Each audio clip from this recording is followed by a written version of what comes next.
So, last week when we left off, it was Monday, the final week of school before spring break, and plans had been made.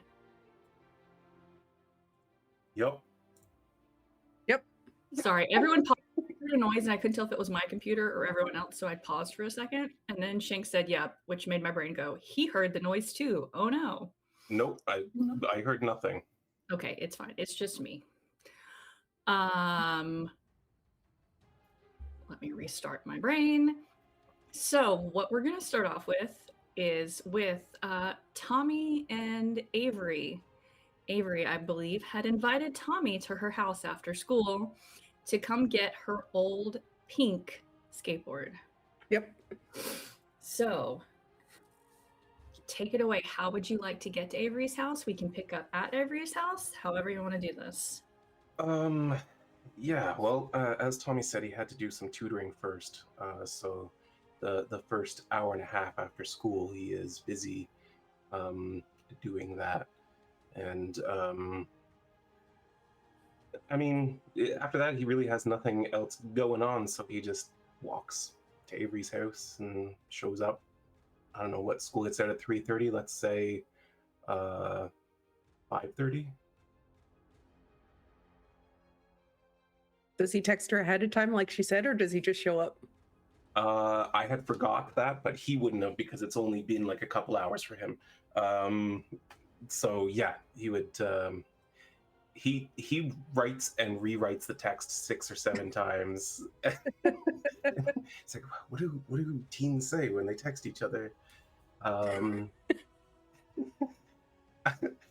He types out, it's like, "Hey Avery, I have just finished my tutoring sessions. I am heading over there. I am walking on foot, so I should be about 15 minutes or so.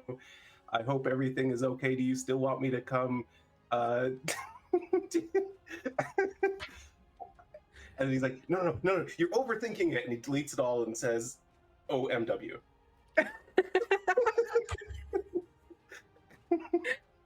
Avery has her phone face down on the counter and completely doesn't hear it because she's busy making dinner and does not reply.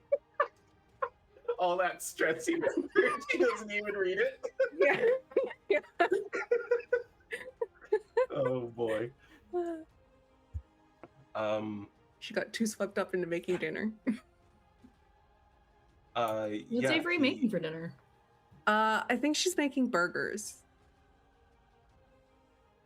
And hoping as she's halfway through making it, she didn't ask Tommy if he's a vegetarian or anything, so she's really hoping that he eats meat. If not, he can make a salad with the toppings.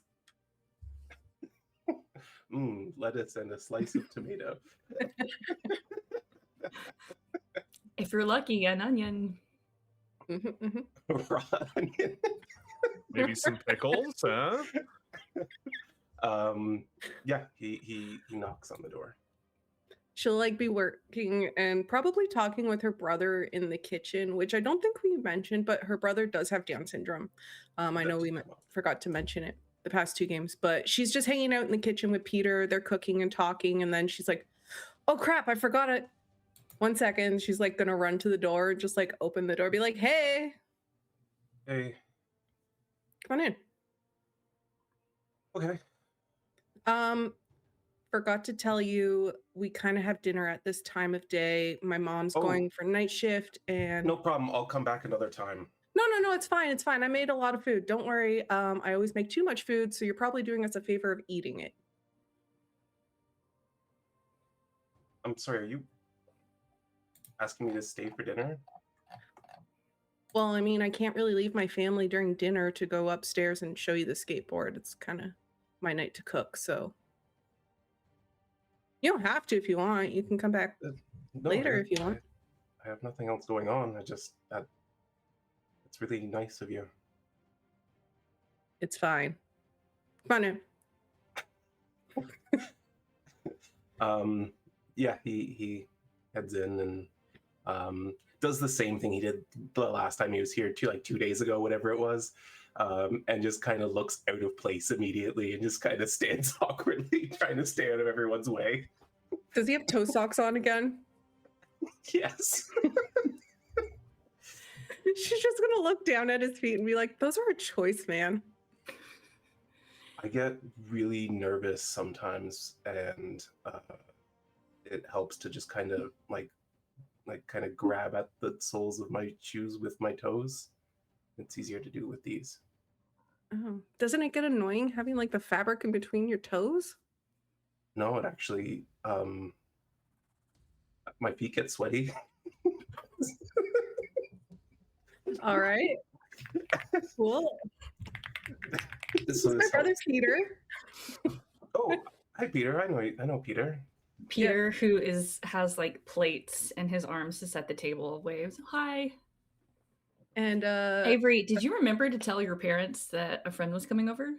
yeah, she texts her dad specifically to say, "Hey, can I have a friend over for dinner?" And Right. her dad said yes, Okay. because she knew that mom would probably be gone by then. Hearing voices, Tommy, you're gonna see a man who is like a taller brunette version of Sam. You can see a lot of Avery. Who plot twist number one, of Avery come around the corner. He's still got like slacks on, but has ditched the tie and the coat and has rolled up his sleeves on his button up. That's my dad. Oh, hi, Mr. Rockwell. Good to see you again. Have you seen him before? Yeah, Avery and I used to be friends when we were really young. Right. I think he's gonna look at you for a second. Kindergarten. Tommy? Yeah, it's me, sir. It's been a while. It has, yeah. How are your folks? They're good, I assume. They're, Mom's really working hard on her project that, the university is pushing as something that's going to change American lives forever. So that's really cool. Wow. And Dad just published his 4th book, so. Well, tell them I said congratulations. I will. Oh, come on, out of the doorway. Come on, it's time to eat. Oh, sorry.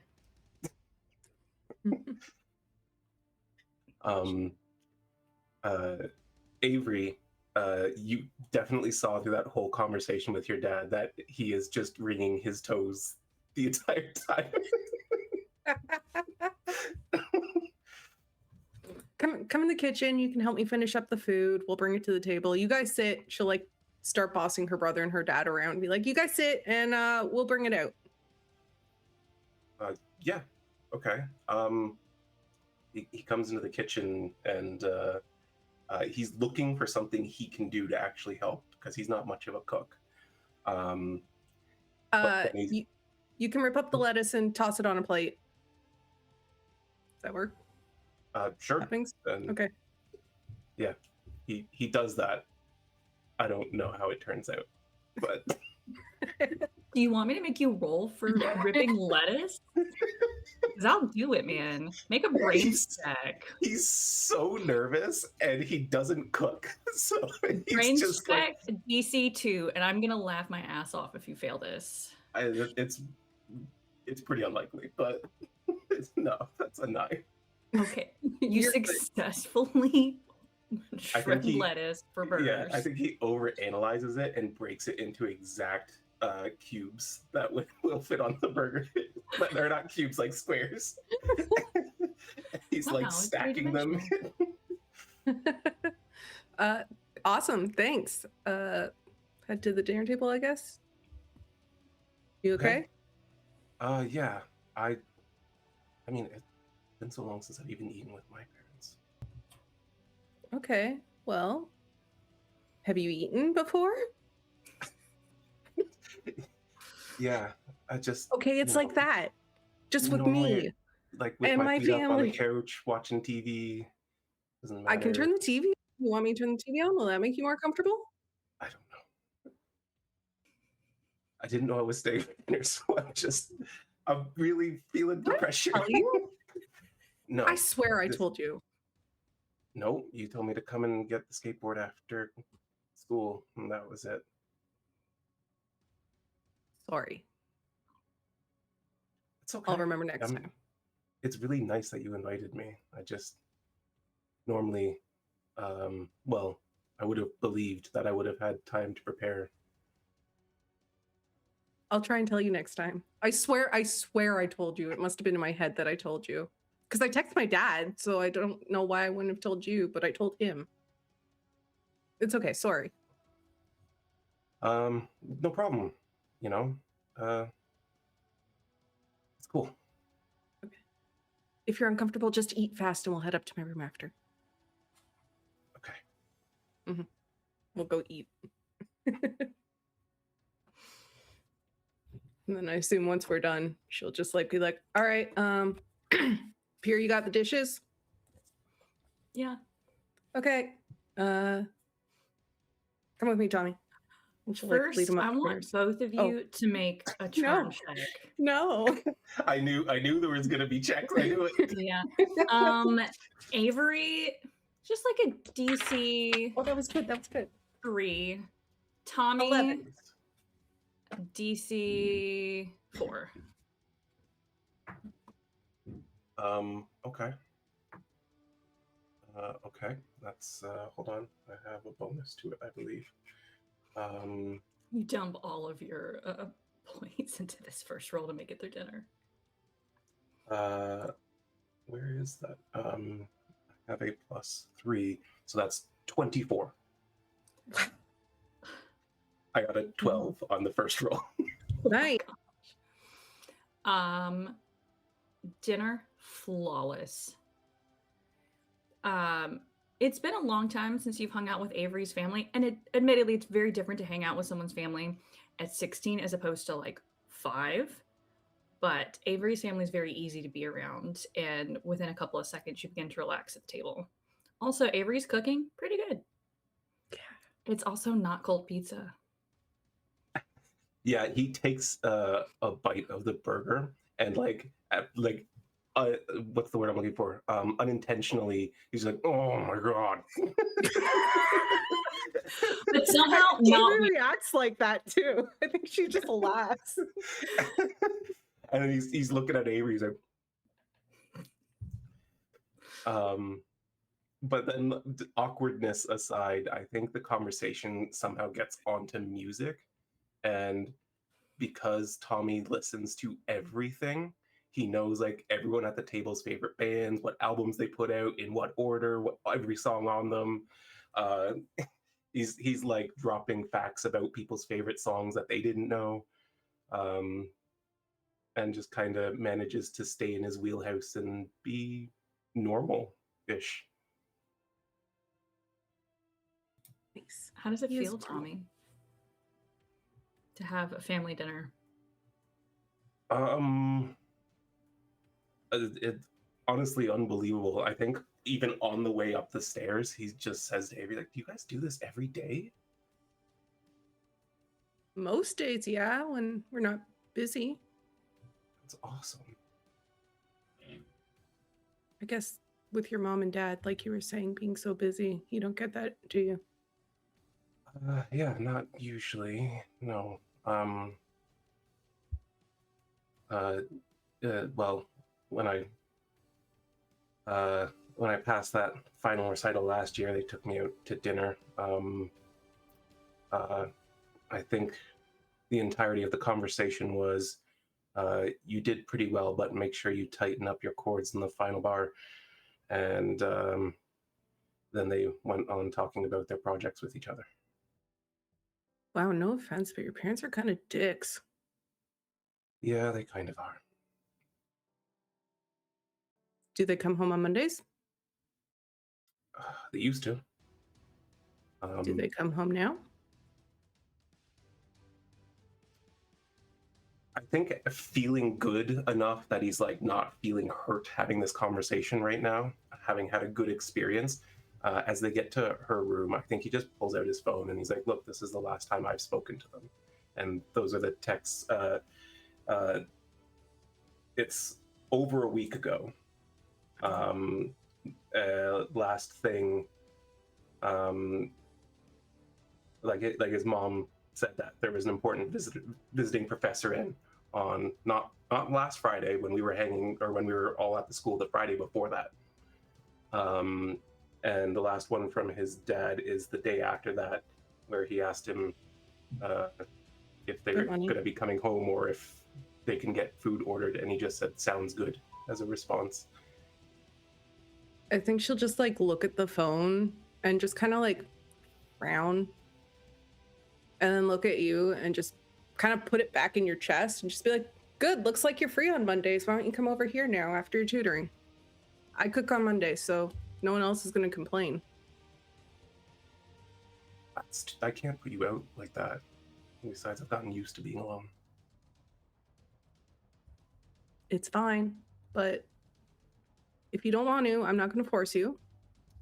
But the invitation's there. Just text me. Okay. I will. Cool. All right, so this one's my bedroom.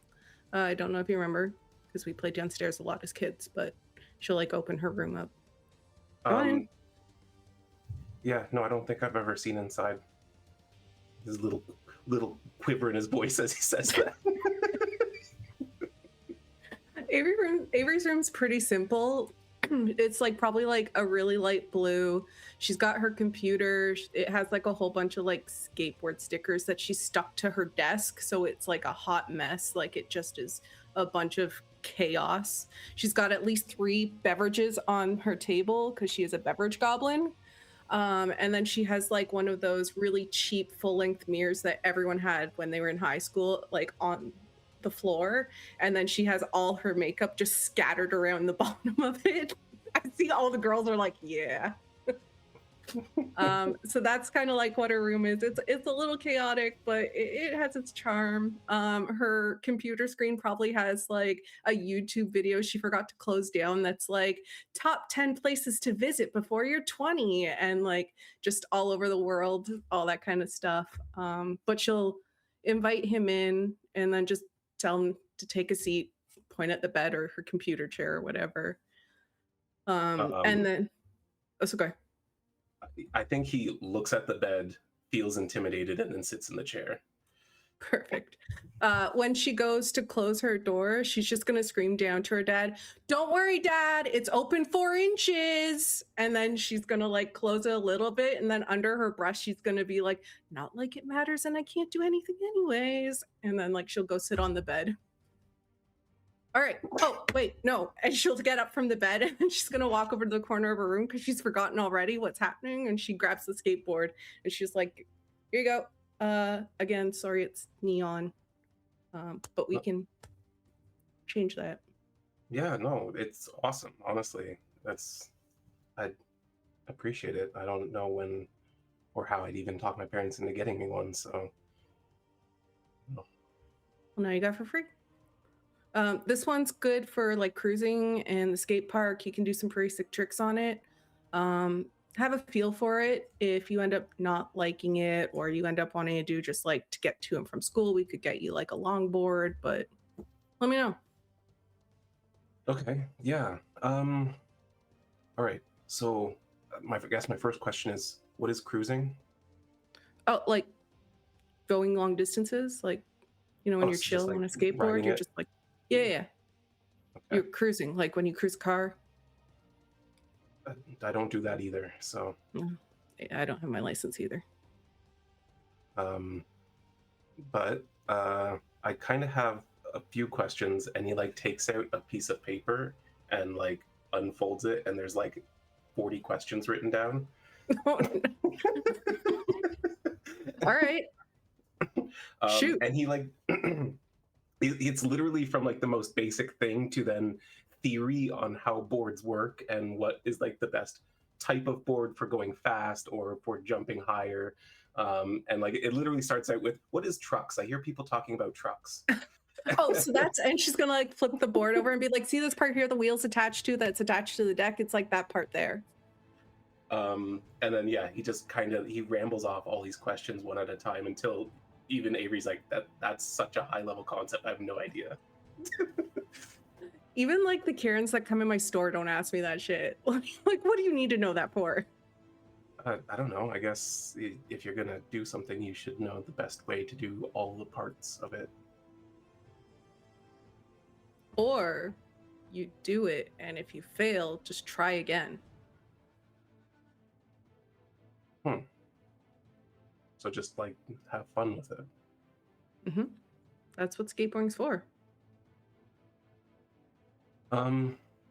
Well, speaking of that, earlier today I had a lot of fun when you guys were teaching me how to do it, and I wanted to thank you because, yeah, that doesn't happen to me a lot. Just kind of these organic moments where, I don't know, good things happen. Okay, well, first of all, Joey's a great teacher, so like you weren't going to fail on that. It was always going to succeed. But like, hang out with us. It's fine. You don't have to like say these things that are so, you know what, honestly are a little awkward. But like, maybe tone down on that and just enjoy yourself. Have fun. Yeah, I'm probably just overthinking it because, Mhm. you know, you guys are kind of like my first friends in a long time. I mean, I guess I was your first friend in a long time. You were also my last friend, basically. Oh. Shit. I'm sorry. I would have, I don't know, said something, told you that I felt bad, but you seemed happy and I didn't want to make you sad. You don't make me sad. You're my friend. I don't know. It just didn't feel right to intrude. I'm sorry. I made you feel that way. Intrude all you want. Like I said, come over on Mondays. Text me whenever you're lonely and you just want to talk to someone. Nathan's great for that kind of stuff. I see you guys hanging out a lot. Well, yeah, Nathan kind of asked to come over to my place in a couple of days, so Nice. Hopefully I won't be too awkward about that. Just have fun. Yeah. But it's, you guys are so cool. I don't really get why, like, if I wasn't part of what's happening here, do you honestly think I'd be here right now?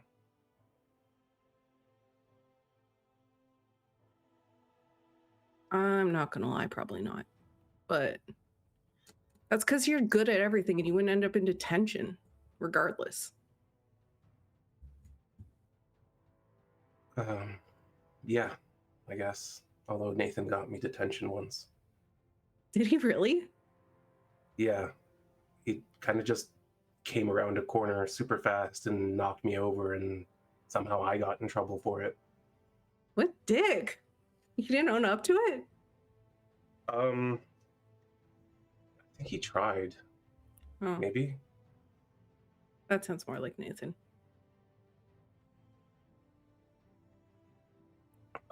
Yeah. So you even before all this happened, you hung out with like Joey and Connor and all them. Well, Connor, no, he just came this year he's from Canada. But Joey I've been friends with since we were babies. But that's because like our moms are friends, so friends by default. Not but like, I was looking at the reactions. I like the guy. Don't get me wrong. Yeah, Joey's all right. What do you mean all right? He's cool. I mean that in a positive way. Okay. You just use all this language that's like, I don't know, you say you're not cool, but that's like pretty cool language where you're like, I'm not going to commit to something. I can't have a friend. I guess they're just all right.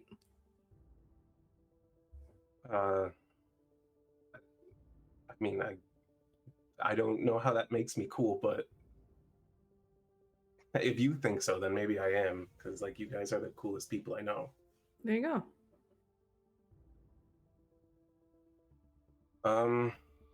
You want to do some skating before I go home? I so do. Down the road for now? You Yeah. still kind of learning. I hope the first one was a fluke. I really hope that first was a fluke. I don't think it was a fluke. Thanks. Yeah, okay, that makes me feel better. Let's go. She's just gonna like punch him in the shoulder. I'm like, thanks. You're great at everything. It made sense how like it's no, all it's fine. just Let's go. Maintaining Physics momentum. and all that. Okay. Yep. As you make your way outside and before you head out the door, you just hear your dad very politely say, Avery, 9 p.m. because you know that is your curfew on a school night. Yes, I would like for you to both make me a flight check. It's only going to be a DC 3 for Avery because you have experience in this. For Tommy, it is going to be a 5 because you only skateboarded once. You're so good at it. Accurate. I got an 8. It's gonna be. That is a 5. So it is not as flashy as it was earlier today, but you don't bust your ass. You do pretty, like, steady is a good word for what happens. But you know what? When it comes to the other option being like falling off, steady is a great place to be. For sure. Yeah. And he's focused in on copying Avery's form and seeing how fast he can go. And he's not doing anything flashy. He's just getting used to it all. She'll take him to her favorite hill where it like picks up so much speed. There's a little bit right at the end where you're like, oh shit, but you handle it really well. Awesome. Did y'all feel good about ending that scene there? Mm-hmm. Yeah, I think so. Okay. So now we roll from Monday into Tuesday. School goes off pretty much as normal. You all see each other in the hallway. Two of you, how are you feeling in the lead up, Avery and Nathan, to what you've got planned for tonight? Just a real quick, I want to know what's in your brains.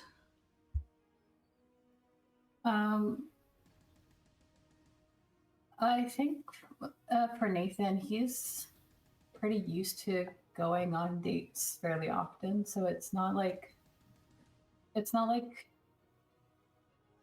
too different for him, but at the same time I think it's like a second first date with somebody because he's never been on a date with Eli since he transitioned.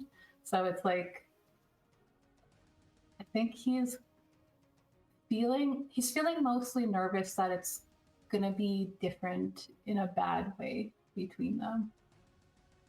I think that's mostly what's on his mind. But other than that, I think he goes through the day pretty normal, confident, doesn't really faze him that much. Avery, she had to work today as well. So she had made plans to go after work. So she tried to put on like a cute little pink crop top and like a nicer cardigan. But then she went to work and probably got called out for dressing the way that she's dressed because she doesn't normally dress that way.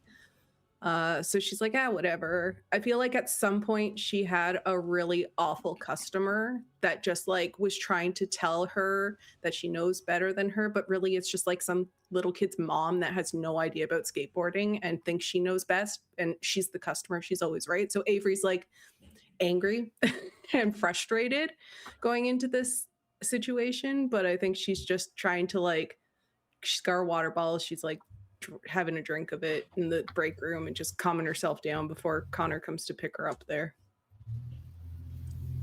All right, so we're going to start with Tommy and Eli. Damn it! Nathan and Eli!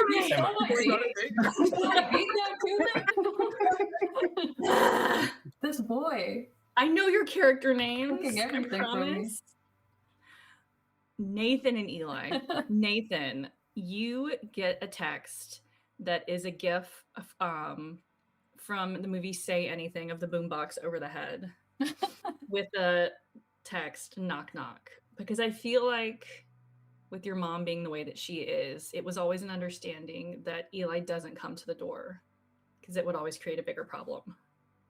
Yeah, and Nathan just doesn't want to deal with like any awkwardness usually that comes along with that. He's never quite sure what to expect from her. She does have good days, but it's like some days are really bad.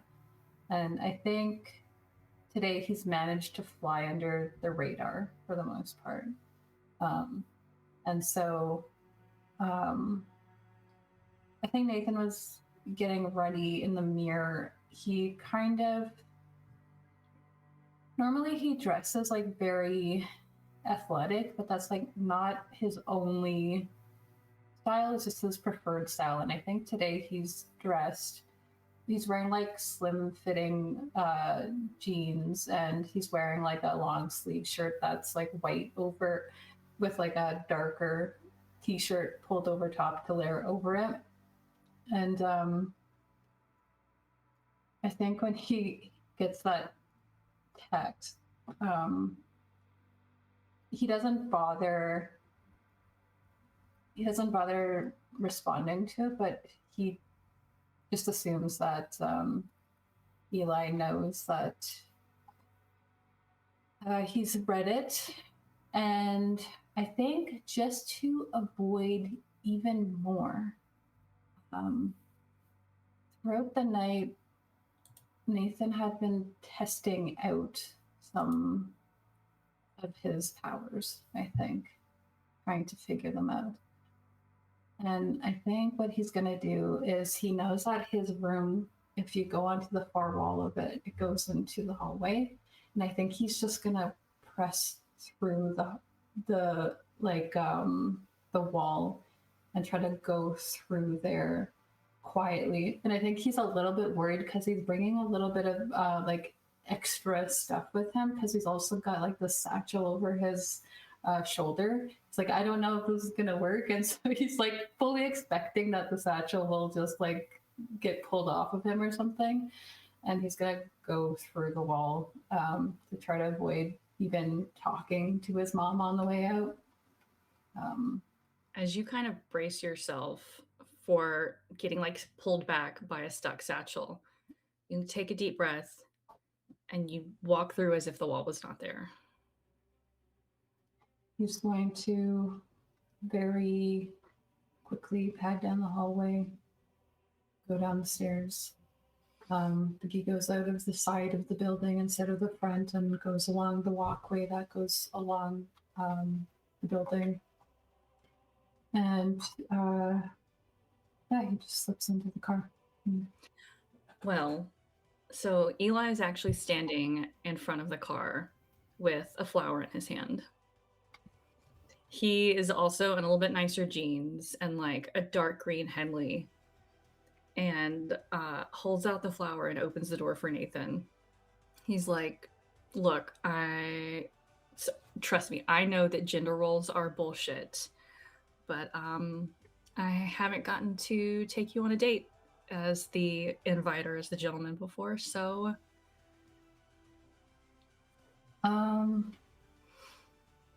yeah, because I think they always probably had a little bit of a different sort of relationship, just because neither of them really had known themselves at the time. He just kind of shrugs at me because takes, what kind of flower is it? it's honestly, it's just like a grocery store daisy.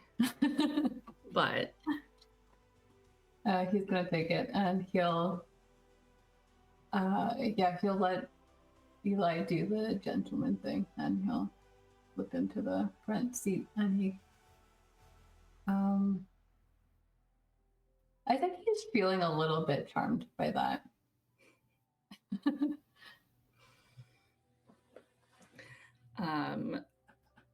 Would y'all have pre-discussed where, or since Eli asked? I think he was just about to ask him, like, Okay. where are we going?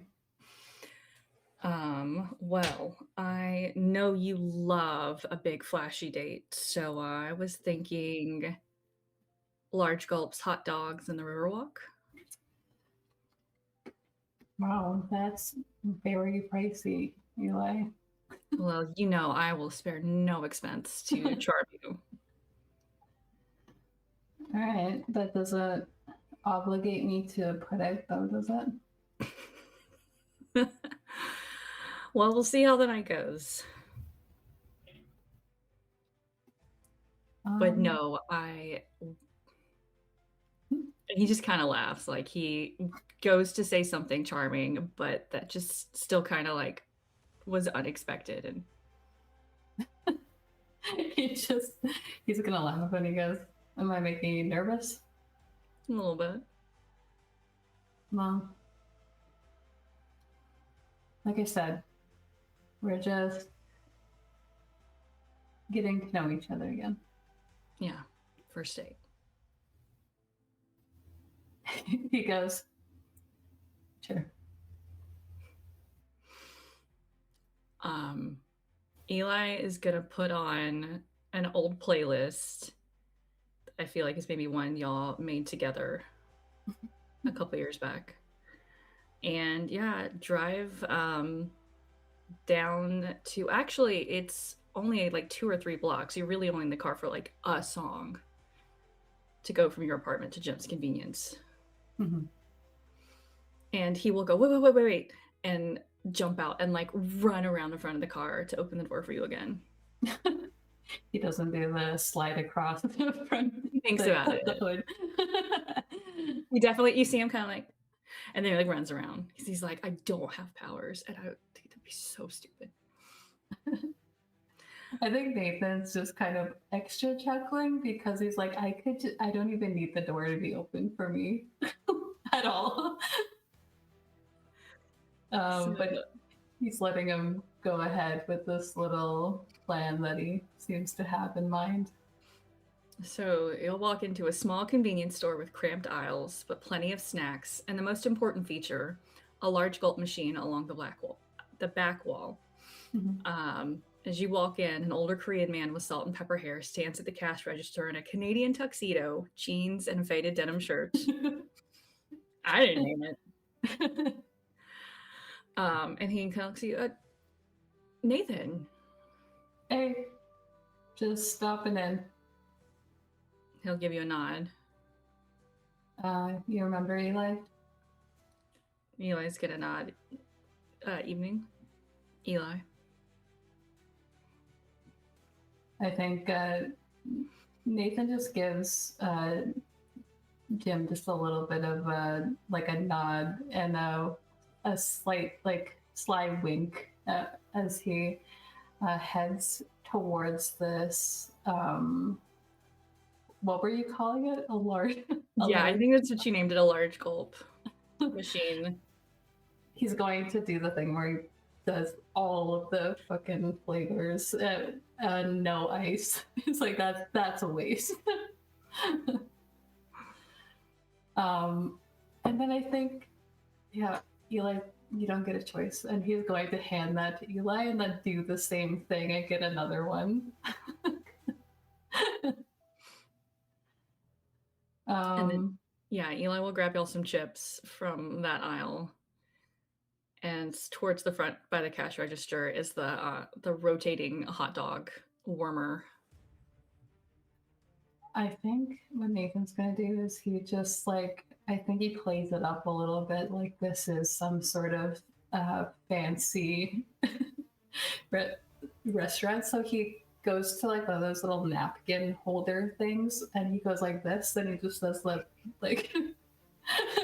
and then he puts it in his shirt, and he's going to take the tongs serving things, and he starts putting the hot dog in the little holder thing, and he's going to do some really fancy design work on the ketchup and mustard, asking Eli what he normally takes, and very flamboyantly sort of flourishing presents it to him. Why, thank you. And then he does his mostly normal. And I think the whole time he's so caught up in Eli and him that he hardly even notices anything that's going on with Jim at the counter as he's doing this. I think Jim's just kind of, sat back a little bit, just like watching. Try not to like, what are these goofy kids doing? But it's charming watching the way you two are together is kind of what's running through his brain. I think when they get to the front,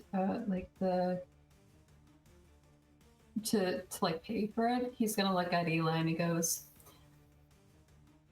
"Can you at least let me split this with you?" Yeah. But he'll put some of the money down that he literally just got paid from Jim like yesterday. So Jim paid him and he's now like, "You're putting some of that money back down on the counter." After you two pay, Jim is going to slide over a chocolate bar for y'all to share. Go, my treat on the house for the cute couple. What is it? A fancy looking dipped dog bar.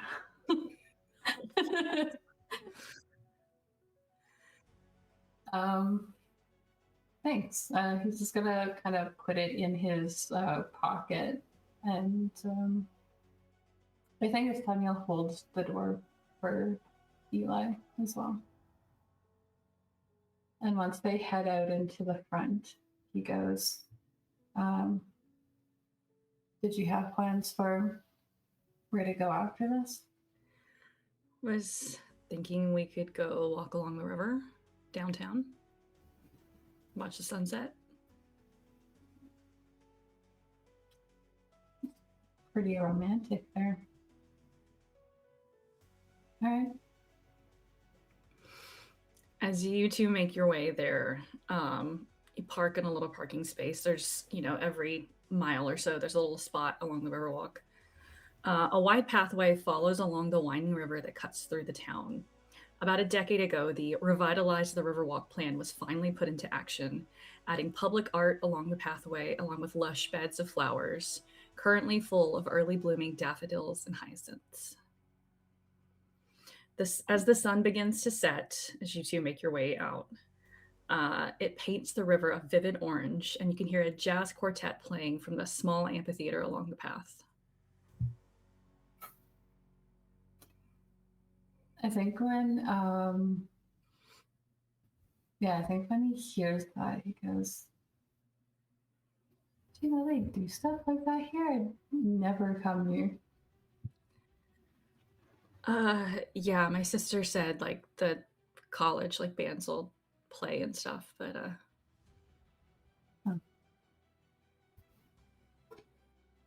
hold up. Right. Cheers, and he'll cheers the large cold cup with you. I think he'll cheers them, and as he's taking a drink, he's gonna watch Eli to see how he feels about the concoction that he made him. He just it's not like a full kombucha girl face, but he's just like, huh, okay.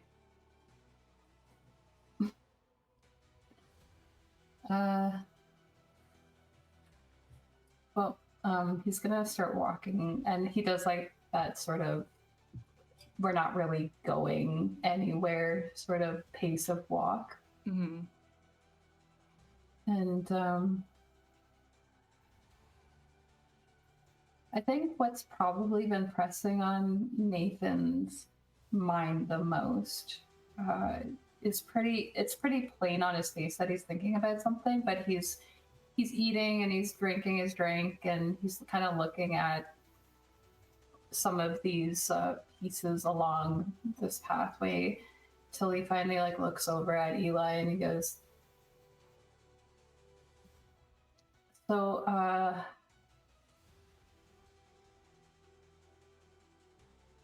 why did you decide now?"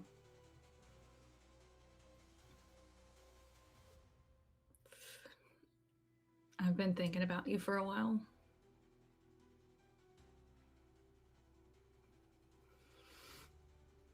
And I don't know, I was just driving around Friday night and something told me you'd be there.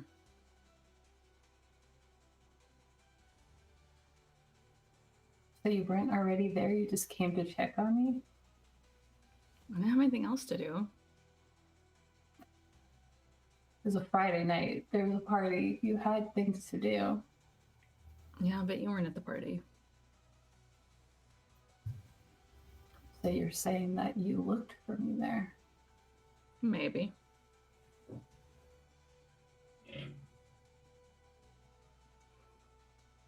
Yeah, well, it's really hard to do the whole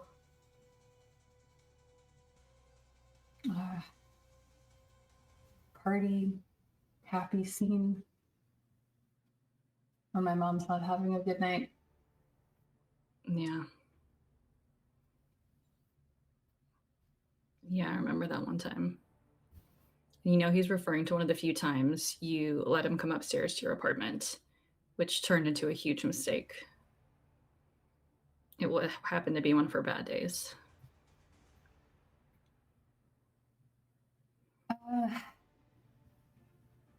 Yeah. Sorry about that. It's okay. Well, it's not, because you have to deal with it, but Hopefully not for much longer, though, you know? yeah. Like, a year or so is not that far away.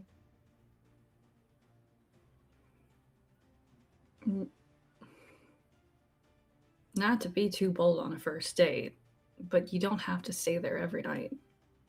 And I don't mean like Wow, Eli. Okay. I thought you told me I wasn't obligated. no, you're not. I'm just saying we have a guest room in our house, you know. And I mean, if you What was Nothing. that? no, it just takes like a big sip of the drink. Wow. Didn't know you got easy too. I mean, you would know. Yeah, that's fair. I think Nathan he's been fairly collected, but I think one telltale sign that he's actually kind of nervous about this conversation is that he was like drinking his drink anytime that he wasn't talking. And so like they've only been walking for a couple minutes and you can hear that like slurping sound now at the bottom as there's nothing left in there. And that was a massive drink and he's made a terrible mistake at this point.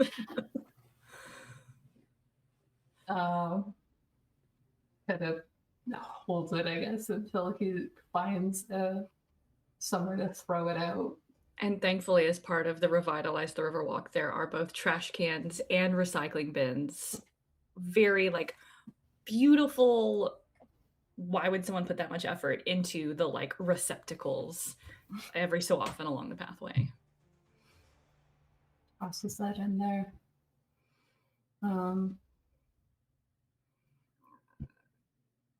Well, I appreciate that. I wouldn't want to stay for free. I've been thinking that once I don't have to go to school anymore, that I could take on like more shifts for work, or even maybe before then. I need my own space. And I mean, if she can afford it with all the jobs she goes through, I feel like I probably could. I think you probably for sure could. And isn't it like a rite of passage to have a really shitty first apartment? Yeah, I guess that's fair. We'll just find you some old boxes from behind the Java Shack for your, kitchen table and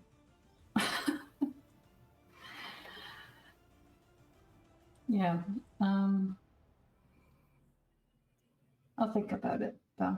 I appreciate that I have an option. yeah, just if you just need some time to get away.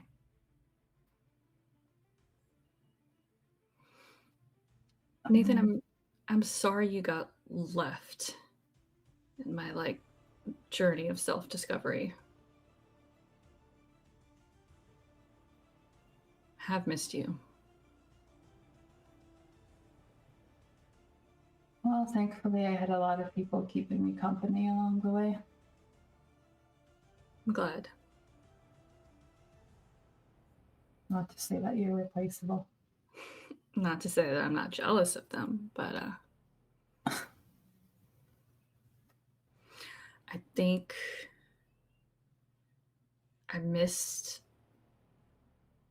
being with you, and so I was too scared to just be your friend. And then I got so excited about getting to be Eli and just, I don't know, went to all the parties and hung out with everybody and tried a bunch of different new social groups and still missed you in the process.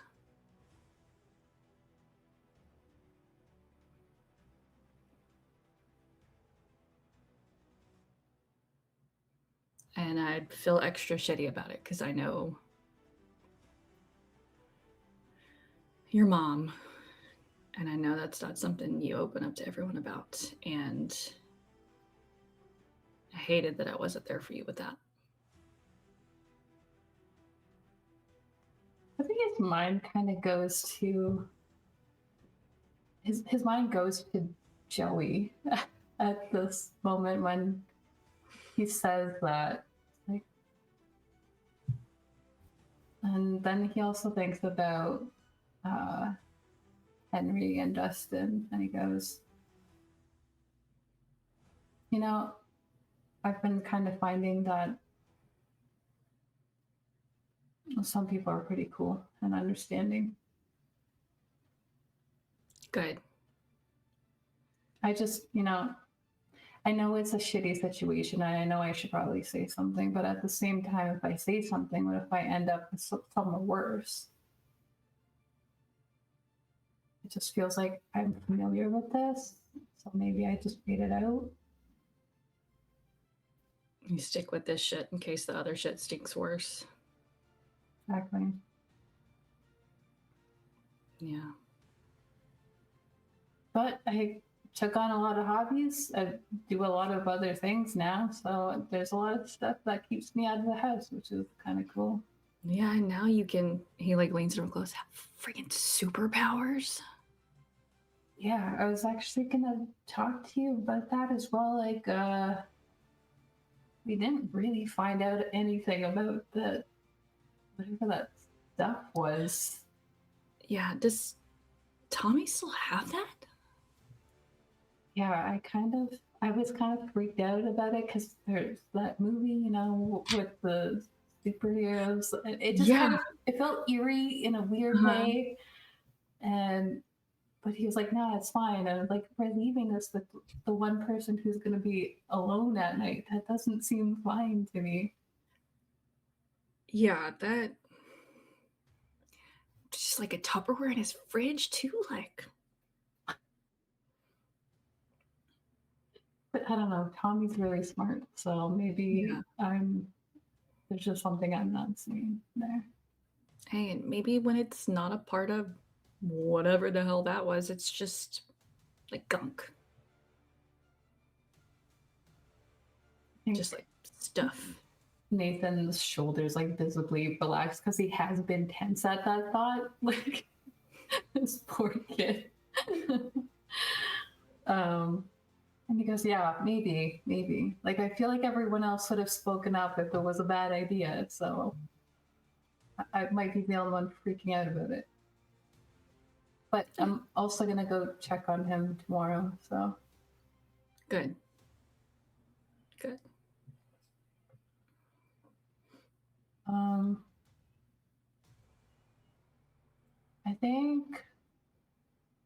I think Nathan continues to walk with Eli along this river. And I think over time, when they kind of like really catch up, like I feel like he's just word vomiting the last couple of years to Eli, things that don't have filters the way that they normally do with other people. And I think by the time they're like 20 minutes down this walkway, their shoulders are like pretty much in contact as they're talking, and there's just like this like comfortableness, I think, at least from Nathan's side of things, that feels very reminiscent of like years ago. I think probably just the fact that Eli's one of those people that he doesn't need to explain things to. And I think, yeah, Eli is very much like a touch person, but has, whether you've noticed or not, Eli has kind of weighted and matched where Nathan's at. And when Nathan leans in and they're touching, Eli will still try to give it a few extra minutes before like slowly putting an arm around Nathan and kind of seeing how he reacts to it. Nathan's also just pretty comfortable, so I think he's probably done this move on first dates like a lot. So I think it's strange being on the receiving end, because I think that even though he's like come out as like bi, he has always taken the more like masculine role. But he allows it. He's comfortable with it. And then, unless you have anything else you want to say in this scene. No, I think I just wanted to talk to him about the weird superpower shit and the mom stuff, so I'm good. As Eli takes you back home, he is going to, hold on, one more time, and will like come around if you wait, or if you don't wait and just slip through the door. He will go to open it though. Mm-hmm. And then before he like lets you walk out, just kind of as you like step out. Well, I'm not expecting anything, but I was wondering if I could kiss you. Before he even finishes that sentence, I think Nathan's already pulled him in and just plants one on him.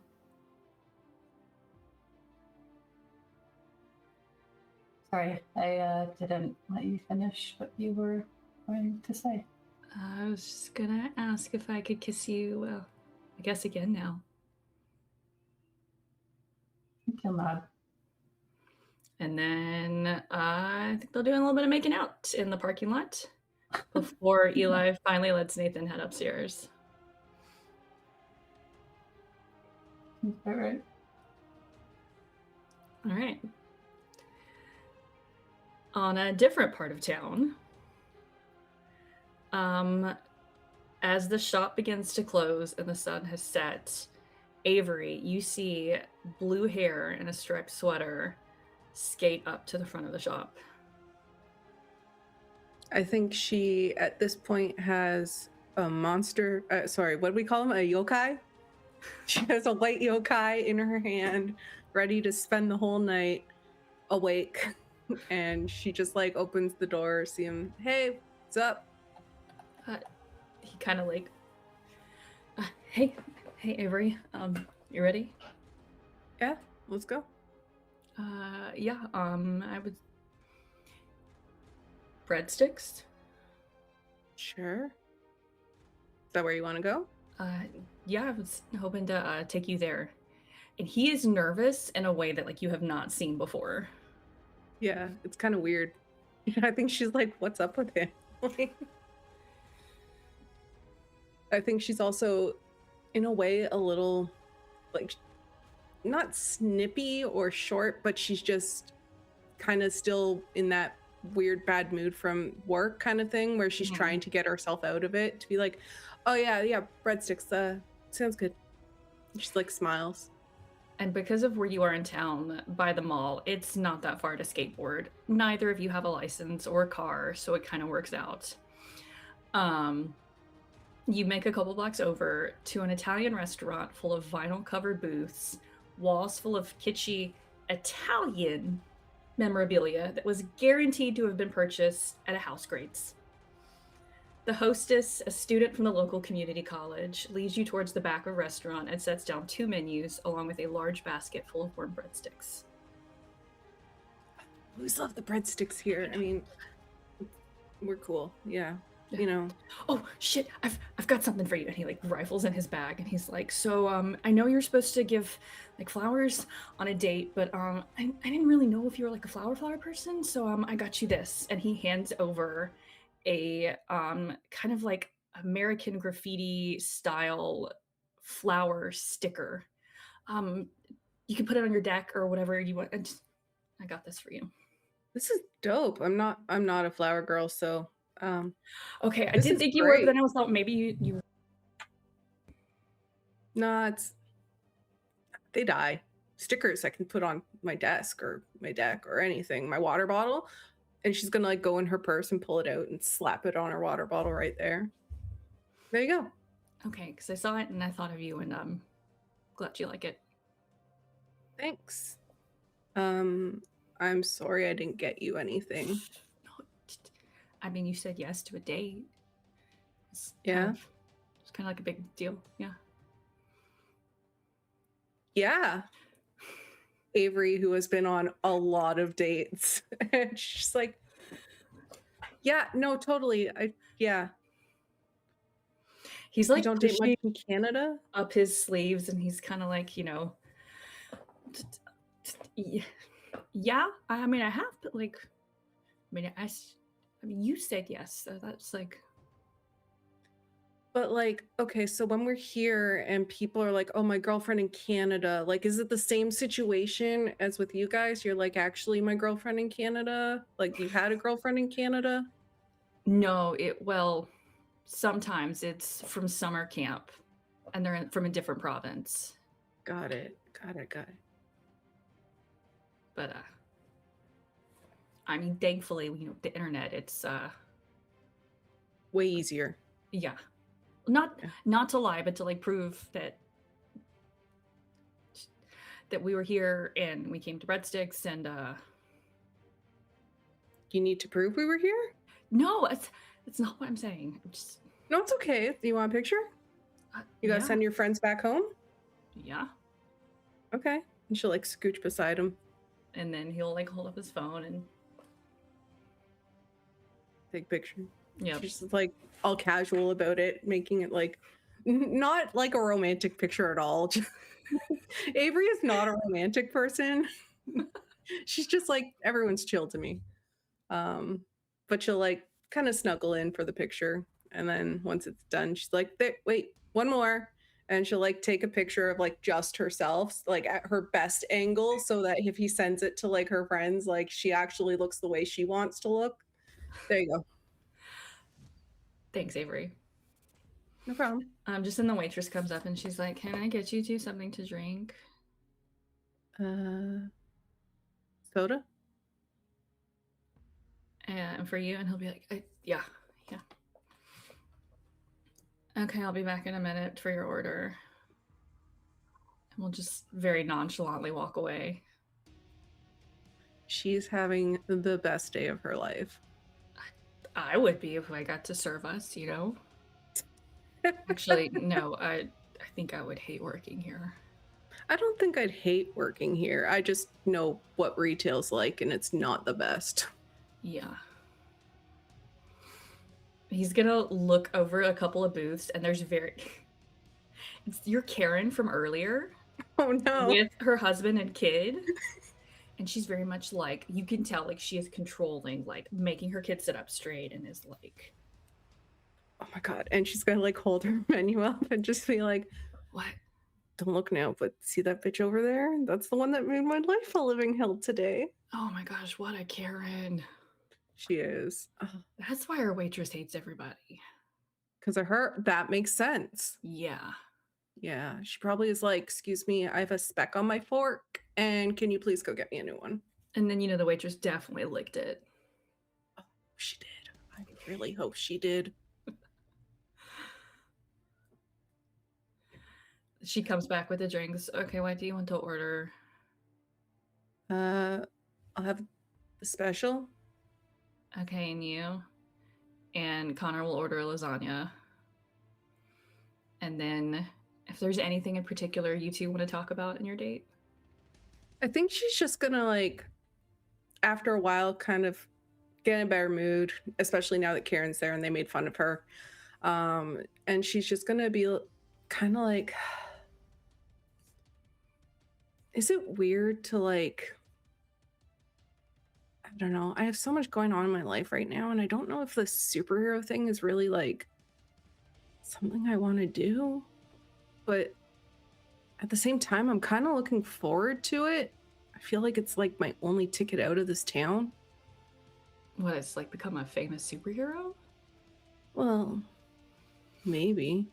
That'd be ideal if like I could like get like a cool superhero name, like Become like an influencer?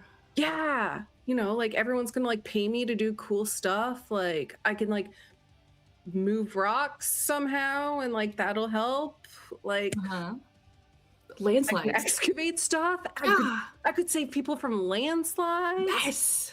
Yeah. Fuck So are yeah. you gonna like secret identity or like tungsten woman it?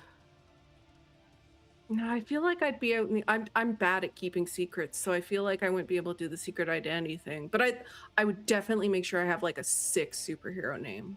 Yeah. Be like, I don't know, like what could be? That could be like Fault Line or something. Like, you know what I mean? Like That's a something good that's one. like the earth like erupting and stuff like that, or I don't know. I'm gonna workshop it. Yeah. But yeah, I don't know. It's just weird that this has happened, and haven't really had a chance. I mean, I kind of messed my backyard up a little trying to do some stuff on Sunday after we kind of got in that thing, and I'm hoping no one notices, but It's fine. You can just like fix it, right? Like, put them back. not yet. I'll work on it. I'll think Yeah. I like maybe I mean, I've been able to lift things that are heavier now. That's really And cool. I can kind of shape the earth a little, but not enough to put it back to its original order. Well, So that's still really cool though. yeah. Mm, yeah, I think it's pretty cool. And I think you're pretty cool. I think you're cool. Yeah. Yeah. Cool. Being weird. You kind of make me nervous, but in like a good way. You've never been nervous in every day leading up to this. Yeah, but those haven't been dates with you, okay? Dates just hanging out. Maybe you make out at the end. Yeah, yeah, Sure. okay. Perfect. I mean, I wasn't gonna like assume or anything, but I'm game if you're game. I mean, I find you attractive. I'm surprised you haven't picked up on it. I've been trying to flirt with you for like months now, but yeah, I've been told before I can be kind of dense sometimes. Mhm. You know, I just try to like respect you and be your friend and not like, you know, assume anything, but yeah. yeah. Although, like, real talk, we're not like together though, right? Like, it's just like we're on a date and like making out and Yeah. see where it goes from there. Maybe Yeah. like situationship kind of thing. I'm down Okay. for that. Okay. I just, because if I become an influencer and I start getting famous and I like get out of this town, and you're going back to Canada at the end of the year anyway, so I'd feel bad. You see, it takes him a second. He kind of like processes the whole like couple of years of like going back to Canada and becoming an influencer and being like, right, and I'm going back at the end of the school year. Yeah. Yeah. Sorry, I didn't mean to. No. Bring you down. It's fine. Dessert Alright. tonight on me? That make you feel better? You see a little Not bit of on me. We're still gonna make out, right? Yeah, we'll make out. Okay, cool. And they're like giggling the whole time and stuff. Yeah. And he slowly starts to like breathe regularly again. Like, yeah, become Connor. Like I know him. Yeah. in the way that like Avery and Connor have been for the Yeah. past couple of months. Nice. I think that's it. Okay. They end up making out somewhere. Oh, for sure. Oh, neither of them have a car. They'll just find somewhere. They'll just find the park or something. They're teenagers. They're not picky. You go to the Riverwalk and you walk past and you see another couple making out. Like, no. So that's Tuesday. Then on Wednesday, in a particular class, various bookshelves are stacked onto each other, nearly to the ceiling along one wall. Posters of banned books adorn another. On top of Miss Davids's desk is a light-up sign reading, "Cool Kids Read," and a Pride Progress flag sits in her pencil cup. She's one of the newest teachers to Butt High, standing in front of the class in tailored slacks and a white top. Her brown hair is pulled half back, and she's teaching the book Evolution by that one Czech writer about the guy who turns into a big bug. Before class really kicks off, Sam, who sits just a row over from Joey, Sam, the blonde girl with long wavy hair, wearing a plaid skirt, a white flutter sleeve top, gold bracelets she's tried to convince you should recognize, and a gold necklace with a delicate T charm, turns around. Sam. Tara. You're coming to my party Friday, right? She pulls out her phone, looks at her babysitting schedule. Yeah. You're coming, right? Okay, good. Joey. What's up?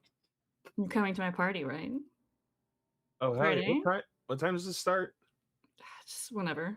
All right. Yeah, I'll be there for sure. I might be a little late. I think I got to take my grandma to physical therapy that afternoon, but... Oh, we're not starting in the afternoon at you. Yeah. So do you two have any plans for the party this time? I think Joey looks at Sam and raises an eyebrow. Sam's trying so hard not to turn into a shadow. She's like actively suppressing her power. I don't know. Ask her. Sam, you got any plans besides taking pictures? I just live in the moment, Tara. Sure you do. Is that moment a shot that I can save for you and maybe a spin the bottle? Sure. I'll make sure Joey's there. You don't have to ask me twice. So be red. She's like, Tara, I'm gonna take the worst picture of you. No, you're not. I will. No, you're not. Because if it wasn't for my party, you two would have never made out. You owe me. Oh, do I? Mm-hmm. What would you like in return for such a favor? I just want you two to come. I want drama. It's gonna be so much fun. I want you to stop sitting behind the camera, get out in front, and enjoy your life again. Because apparently that life is called making out with Joey.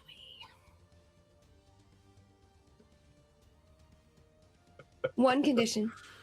You have to invite Tommy again. You personally have to do it. No, for real though. Like, Tommy's actually really cool. I know he's a little awkward at first, but like, we had detention with him this weekend, and he's actually super cool. What did he get detention for? Like, breaking into the school after hours. Yeah. Trashing the music room. Seriously? Yeah. He's got a side, man. Huh. The guy's punk as fuck. As long as you make sure something interesting happens at the party. Oh, I can make sure something The interesting. good kind of interesting. Oh, yeah. I mean, what do you want? You want someone to go in the pool again?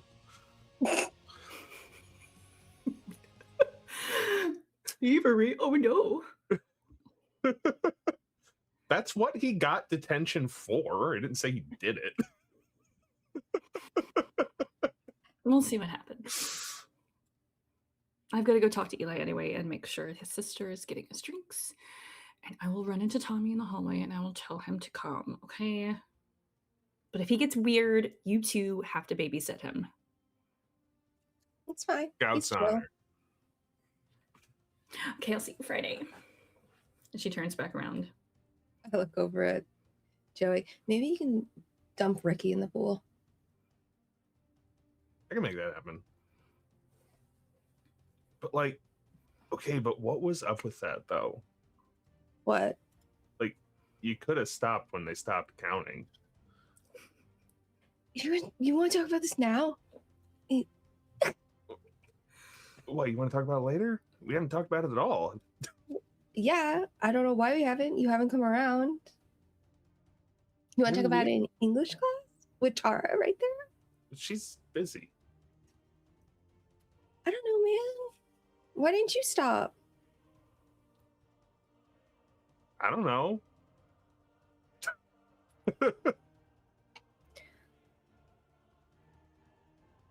I just enjoyed it, I guess.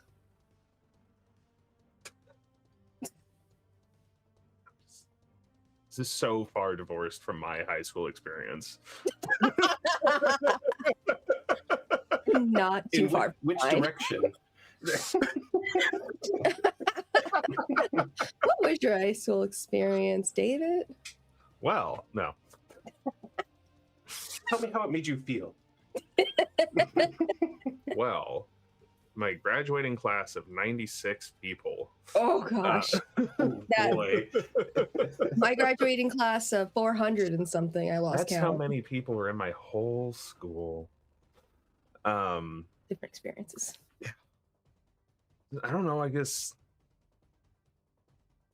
I wasn't really listening and I was kind of surprised. I'm not complaining. I mean, you were playing it before I got there.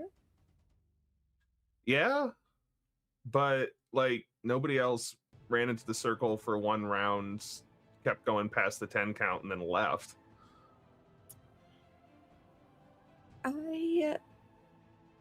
Listen, it just takes me a while to relax at those parties. Hey, no judgment. Mm-hmm.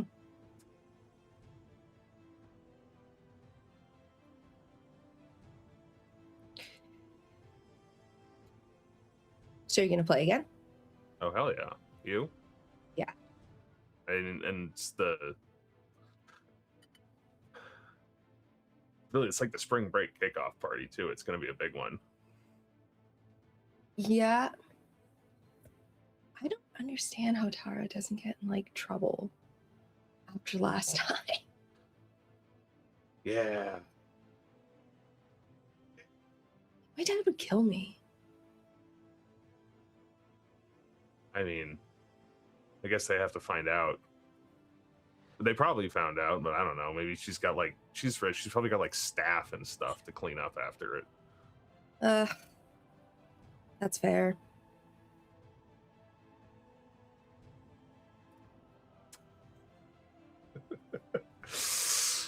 Okay.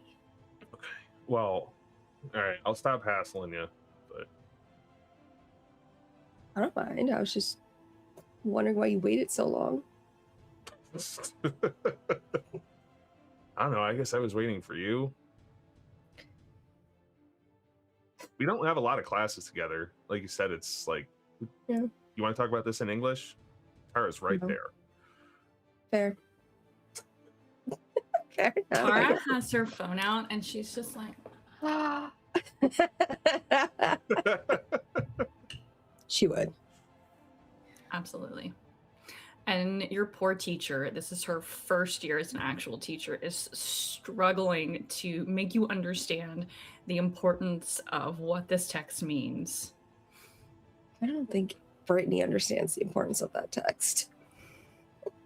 I love that text. Joey definitely doesn't.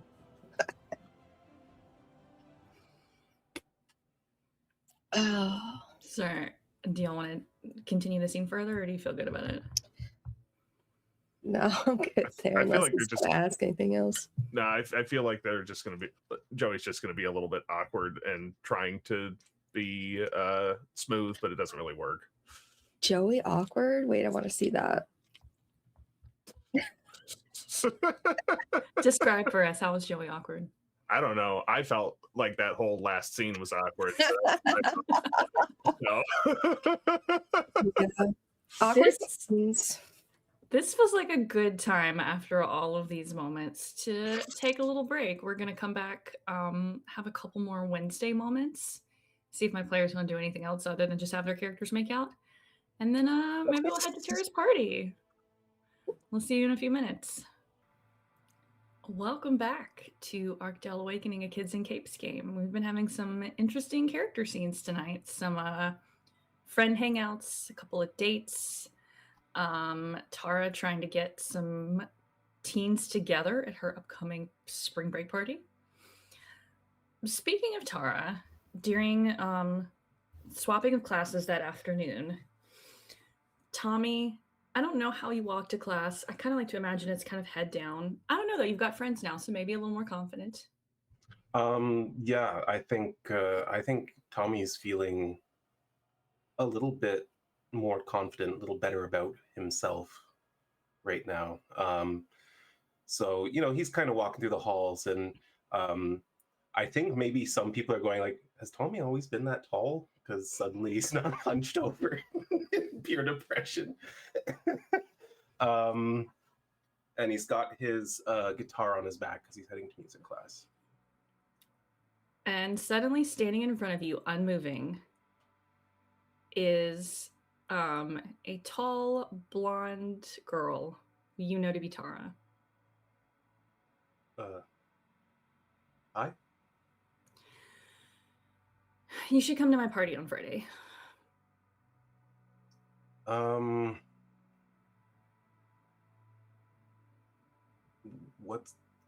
Where's this coming from? Last time I was at your party, it was clear I wasn't welcome. You've had some people vouch for you, and I thought I'd give you a second chance. You should come to my party. Do you mind if I ask who? Sam and Joey. I see. What time? Just anytime after like 8. There's not a specific start time. It's a party. Okay, well, yeah, I'll see if I can show up. Good, you better. And she'll say, like, moving on down the hall. That was weird.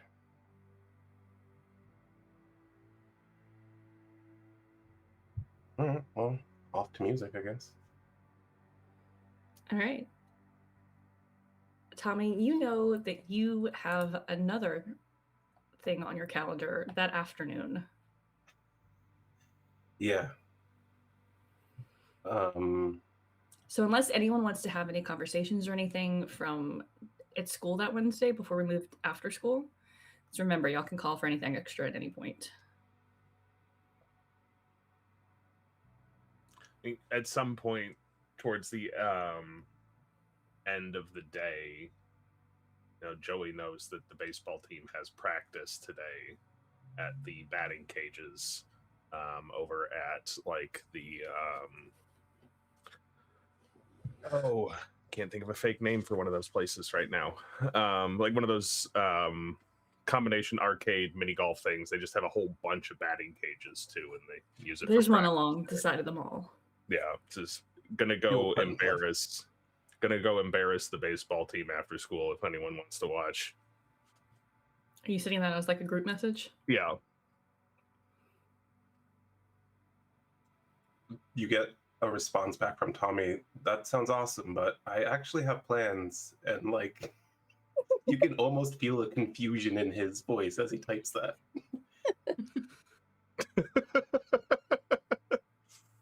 I think Avery will be like, I'll be there. And then the next message is gonna be like plans with like 6 question marks and like a confused emoji, thumbs up emoji. Sam will send I can come hang for a bit. And then another. Oh, your audio went. I said, what plans you got, Tommy? You're muted. He, I think he waits to see if Nathan jumps in. What I pictured Nathan immediate message back. Sorry, dude, can't.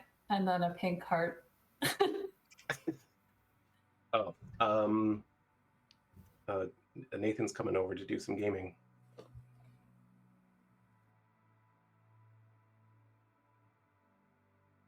Dope.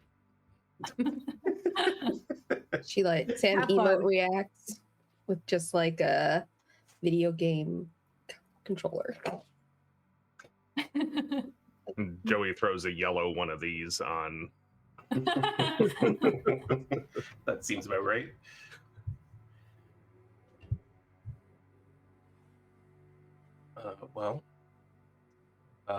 Tommy waits for Nathan at the agreed upon place, wherever that was, outside the school, I believe. And he's standing there with his skateboard, which is pink, I will remind, clashing heavily against his all black attire.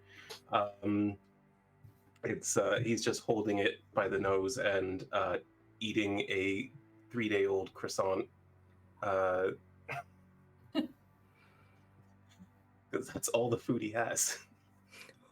Nathan is wearing like black skinny jeans, and he's wearing a gray hoodie that's like zips up, and he has it over top a almost identical color pink to your skateboard, like just bright.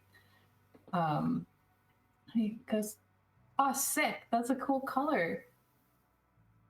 Yeah, I thought it might throw off my vibe, but I don't know. It's kind of like, I think it's making a statement. There's like a whole aesthetic to it. Yeah, I think you're onto something here. Yeah. It actually, no, that's dumb. What? No. he's gonna like clasp me on the shoulder. No, what? it's really dumb, man. I thought like maybe if I ever actually got a gig performing with the guitar instead of the cello, that maybe I could like paint it pink.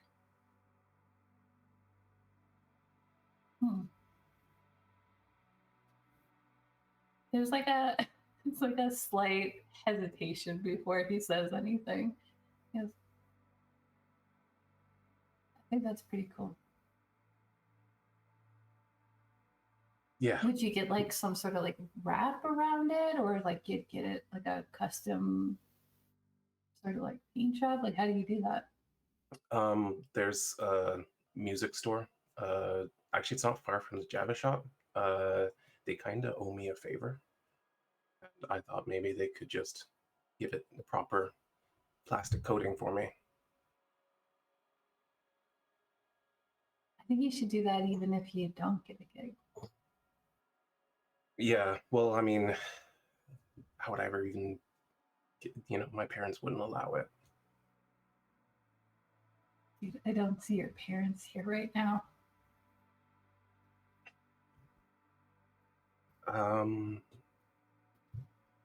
Yeah.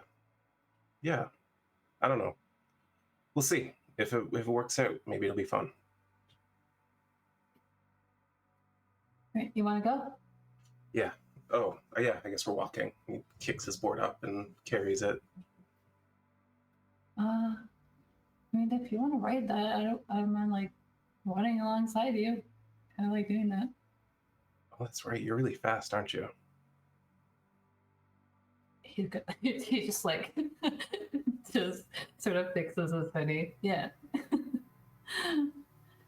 All right. Well then, let's see how fast you are. Right. We got to stop somewhere first, though. On the way, I might be on the way to your house. I think. Yeah. We're gonna cut through Crookbank, I think. and we'll get. I just got paid. I know you said you don't have a lot of stuff at your house. Race you to the store there, grocery store, pick up some food on the way. Yeah, that sounds great. All right. Well, first one there, I don't know, gets to choose the snacks. He's gonna just like he just like kind of psychs you out to like start going, and then actually goes afterward. Yeah, he immediately like throws the board down and jumps on it, and really pushes himself to go as fast as he can. He had spent some of this morning before school, all of yesterday after school, and all the night after he got home from Avery's practicing. So he is he's getting comfortable with it. Mm-hmm. Mm-hmm. I want you to both make me a flight roll, just a flight roll. And whoever gets higher makes it first. I might like to cheat. If you want to cheat and use powers, tell me how, and you can add your power die. What's your total there? 7. Nope, just you should have. Yeah, I guess you should. Well, because he would see if he's losing, kind of thing, right? And so my total right now is a 4, but seeing that Nathan is actually that fast, he is going to reach out with his powers like this as he's going, and suddenly it's like he's just being thrown, like he's grabbing and pulling, and just with so much more strength propels himself forward, and if he gets higher than me and starts going in front of me, I'm also gonna cheat. that brings me up to an 8. All right, I'm gonna cheat.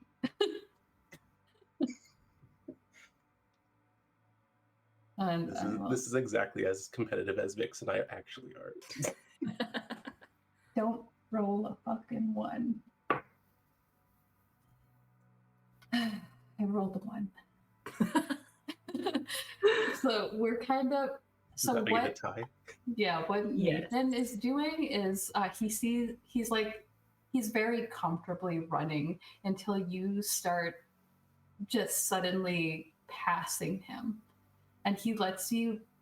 He's like, surely this guy can't keep it up at this pace for that while, and so he's like letting you go ahead, and then he's like, oh no, you might actually win. And he's been kind of testing out the limits of his powers, and he's been finding that when he tries to phase through something and then stops, he's just kind of like repelled out of the surface, like forcefully. And so he's kind of letting his feet sink just a little bit into the ground so that it's giving him that extra boost as they're going. And I think they kind of converge at the front of this grocery store at like the same time. And Nathan is like out of breath. He's like, I wasn't expecting you to keep up like that. Yeah, and Tommy, it's weird how Tommy stops. You see a moment where it looks like he's about to lose control, and then he just suddenly turns, and it looks like he kind of shoulder checks into nothing and just stops dead. Make me a brains check, Nathan. DC, what have we been setting it for Avery? A 6? Could have been a 2. It would fine. No, there's a certain thing that I forgot to write down. I thought it was 5, but I might be wrong. That is going to be an 11. Oh wait, actually that means it exploded. So like a 17. Okay, as I'm laughing because it wasn't Avery this time. Nathan, as Tommy stops and looks like he's bumping into nothing. You do see the air shimmer around where he hits, like something is there that you can't see.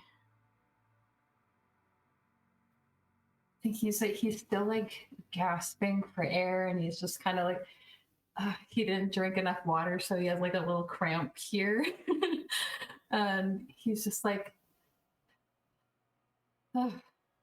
he's gonna put his back against just the outside wall of this store, and he goes, what was that? Is that like your power or something else? Yeah, that's my power. I thought your power was like pulling books off shelves or something like that. I can use them to kind of move anything, it seems.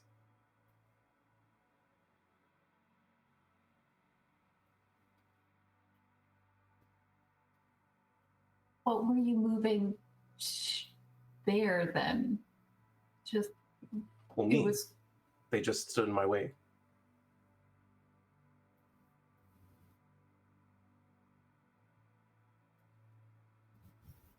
So what?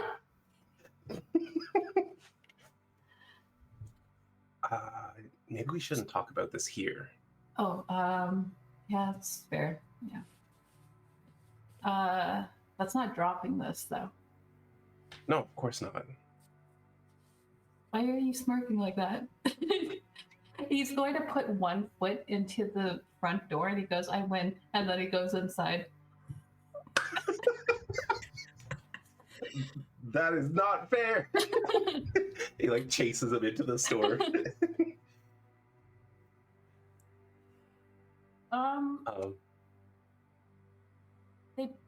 They had a tie, and they had an arrangement that whoever won got to choose the snacks. So I think they divide it evenly between things that they both like. Yeah, I think we definitely need some marshmallow avocado drenched on crackers. Yes. And then the pepperoni macaroni tortilla. for the macaroni, the pretzels. No. Crushed pretzels over macaroni and cheese would be good, though. I think either one would. I'd eat it. Honestly, it was a weird thing, but it probably tastes okay. Yeah. Yeah. It's very much a Sonya Saveth creation. But yeah, I don't know. They get an assortment of snacks and stuff, and I think Nathan is also spending some of his portion of this buying things like rice and ramen, and he's buying little like fresh vegetables, just things that he knows are like staple foods that you could stretch. He's so used to having to make things last. So he also is like pulling like chips off the shelf and stuff like that into like this basket that he's carrying around the store. And I think he spends a decent amount of money there, because it's like in his head he's like, I've invited myself over for the day if we're gaming.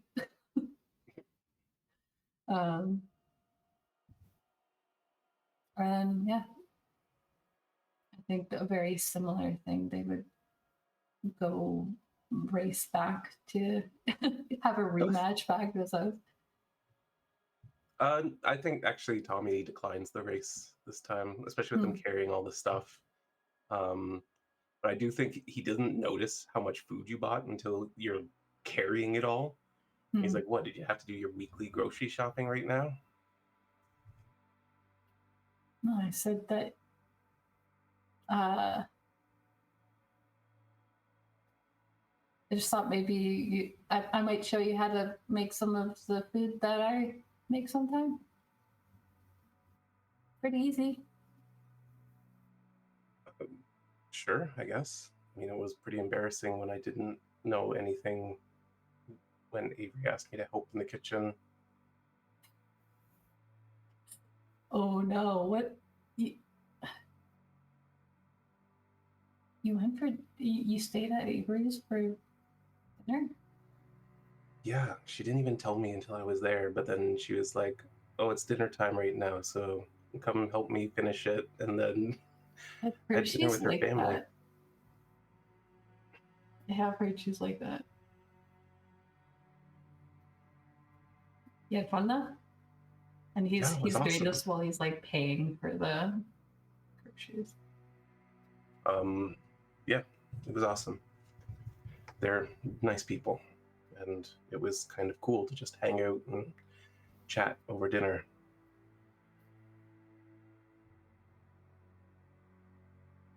That would be nice.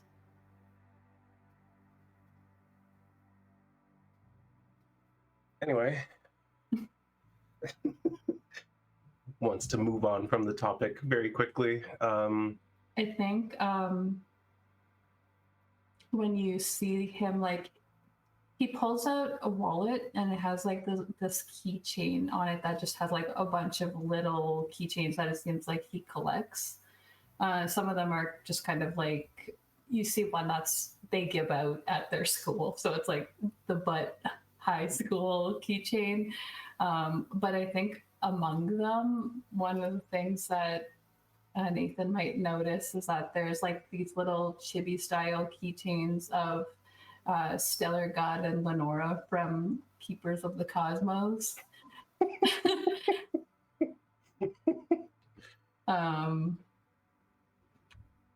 And they're kind of positioned in a way that's like, it seems like it's sort of like a coupley situation, like very much like a fan art sort of thing. As he's paying for the food and then they head out. Yeah, Tommy's just like, "Oh, nice. I have a Pulse Panda at home." Oh, really? Yeah, he's the one that I could like relate to in the comic. Is it because of the, and he's clearly joking with you when he points out your makeup? he gets a genuine laugh. He's like, "Honestly, when I wake up in the morning, that's exactly what it looks like." You think I could pull that off? No, I don't think so. I appreciate the honesty, at least. You're this like clean cut golden retriever boy, and I think it would kind of look ridiculous on you. Is that how you see me? Yeah? Do you not see yourself that way? I mean, what are we comparing to? Like, what are the options if I'm not a golden retriever? Like, what are you? What do you see For yourself you, as? I don't think there are other options. You know, fuck you, dude. Fine, but you know, golden retrievers are awesome. So Yeah, that's what I'm saying. I think that like really trips him up. Wait, what? So did you say something there? Yeah, he goes, wait, what? What, you don't think you're awesome? Well, I'm just surprised that you think I'm awesome. You seem to have a idea of me. I don't know, man. It's probably just like envious, you know? Everyone looks at you, everyone talks to you, everyone likes you. You get along with everyone and it's effortless. I wouldn't say it's effortless, though. It's like, you know, when you really, I don't know, maybe you can relate to this. I really don't want to be at home most of the time. And you know how you cannot be at home when you have a lot of other places to be. And you know how you can have a lot of other places to be, know a lot of people, be a lot of people's friends.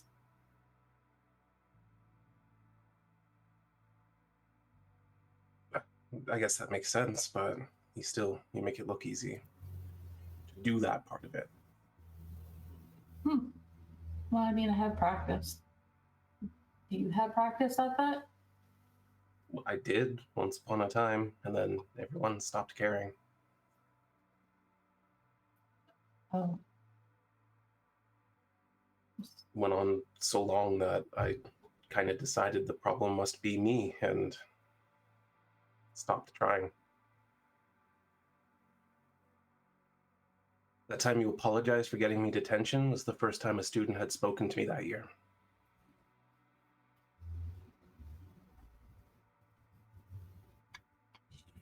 Shit. I think that reminds Nathan of something, and he goes, I have something else to apologize to you for. Oh? I kind of acted weird at the Java Shack the other day, and I realized that that might have come off a certain way. Yeah, that was weird. I don't know what that was about. It was petty and childish of me. It just came at a really shitty time is all, but okay. I don't want you to feel bad, and I feel like just looking at you, I feel like that you might feel bad just by me saying any of this, and I just want you to know that that's not the intent here. But I was going to be in that music class that you were, or that you're currently in. I had a spot and everything, and had my instrument all picked out, and I saved up like for like a year to get it because I wanted my own. And then the time came, and about a week before, they kind of pulled me aside and told me that there's someone with more need or talent or whatever it was. I forget what they phrased it like, but anyway, that was No. you. You're the one they bumped for me? Yeah. Yet. I didn't even know you played. Well, I was hoping to try. I was really excited, and then I. Funny thing is, not too long after that, I heard you playing the guitar I bought in the music room. Just dropped off at the pawn shop a few days ago. Yeah. Yeah, I only got like half back for it too, which was that kind of sucked. But what are you gonna I'll do? pay you back. I'll pay you back for that. That's not... You don't have to. Listen. My parents didn't submit my class registration form on time. They raised such a fucking scene and said that it was the school's fault that they lost it. And you know what pull they have with, the Department of Education. But I mean, they're kind of right. Like, I don't think I could do what you could do. They're really set on me getting a full musical scholarship. Is that what you want? I love music. Just don't like the music I have to play anymore.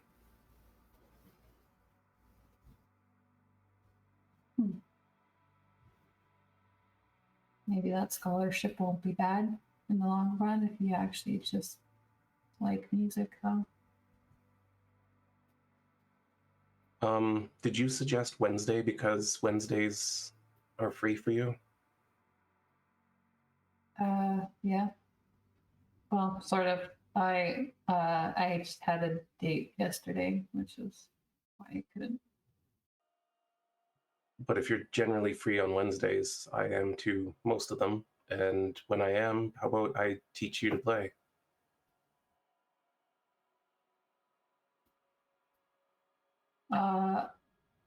Okay, but I'm not gonna like take charity or anything. So It's not charity. I teach people all the time, and I love music, and you should have the guitar. So maybe this is how I can pay you back.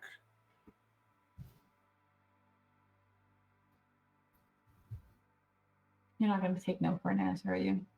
No. All right. I was going to come over anyway, or invite myself over anyway, so. Good. You'll just have to give me a list of the kind of music you're into so that I know where to start. Yeah, okay. I'll message you. Cool. This is my house. I assume we're there. We've been walking for a while. And if anyone wants to jump in with something else they have going on, because I still have things I want him to say, but I don't want to take up the whole it one. has taken longer to get to some of my points than I expected as well. Yeah. You get a text at this point from Eli that just says, "What does everyone want to drink at Tara's party? My sister's buying." And this is a full group to everyone. Would we all already know about the party? I think it's generally, at least from Eli's perspective, it's, oh, everyone knows about this. This is the spring break kickoff party. So he probably would have like talked to you about it, especially Nathan. Okay. Especially because y'all had mentioned how he had skipped that last party to come find you and would have asked if you wanted to go with him.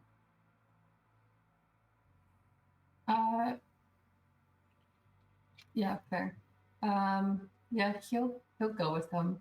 I think at that point though, he would have been like, we're not like a thing though yet, right? And he would have said it very like hesitantly. I'm just asking you to a party. This doesn't even have to be date 2 if you don't want it. He'll like move to a private, or this would have been a previous conversation, sorry. Yeah. Yeah. Fair enough.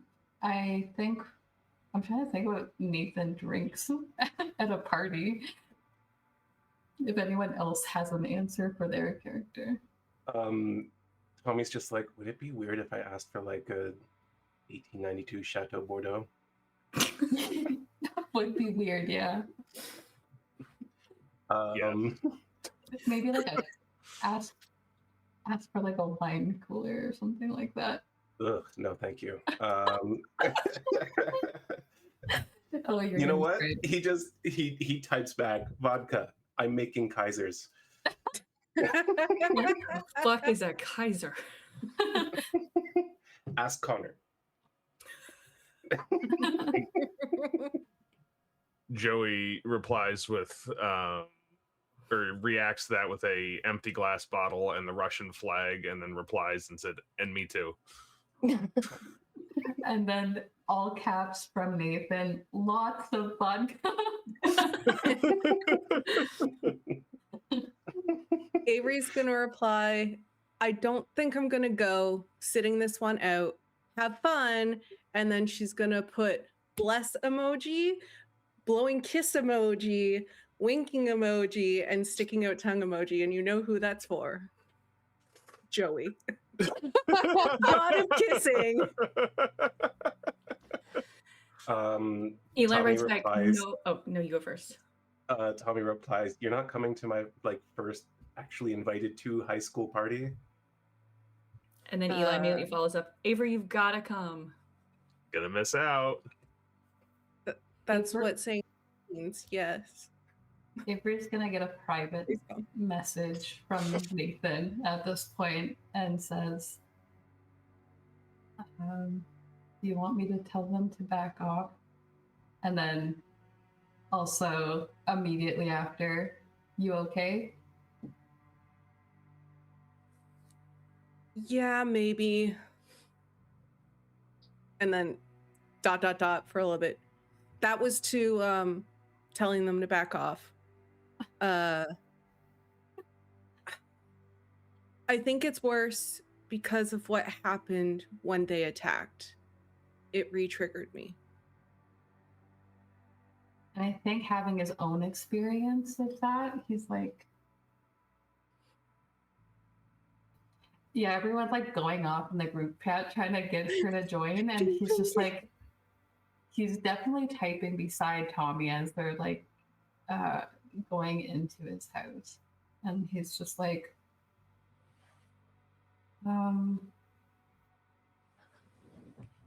talk later. When do you go to bed? Late. You get If back at all. you get back a emoji that's like that. Wicked. And I think she's just gonna do not disturb her phone, just to not deal with that group chat for a little bit. And Nathan then sends in the group chat, "Hey guys," she said no, be cool, and then just kind of puts his phone away. Real quick before we return to Tommy and Nathan, Joey, I want you to make me a fight plus a power roll to see how well you do at the batting cages. Yeah. So my vision of this scene is that we turn up and they're like kind of lingering around for a little while.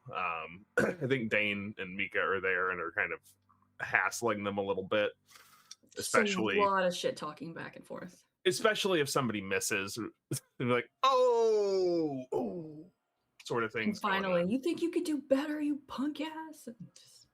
Yeah, and then Joey's gonna stand and it's like, let someone show you how to do it who knows how. And with the power die, let's see. It's gonna be a 15. You break the net on the back of this batting cage. And I will let you take it from there. Yeah, I would like to just walk up there and just with one just the absolute first swing that I take just goes flying through, bends the net, and you can hear it snap, and it rips a hole in it much larger than a baseball should have, and just keeps going off into the distance somewhere. You hear a car alarm from the far distance. Yeah, and some broken glass. And I think it just like toss the bat up in the air and let it on the ground a little bit, and so think you can do better than that. I'm gonna roll a d6. If it's evens, it's Wrecker's car. Nice. Shit, it's not. Can I spend an adversity token to make it even? Yes, you can. I'm absolutely gonna do that. Oh, I think Wrecker is walking out with some throw pillows from House Grates and just, what the fuck? Have fun with that, boys.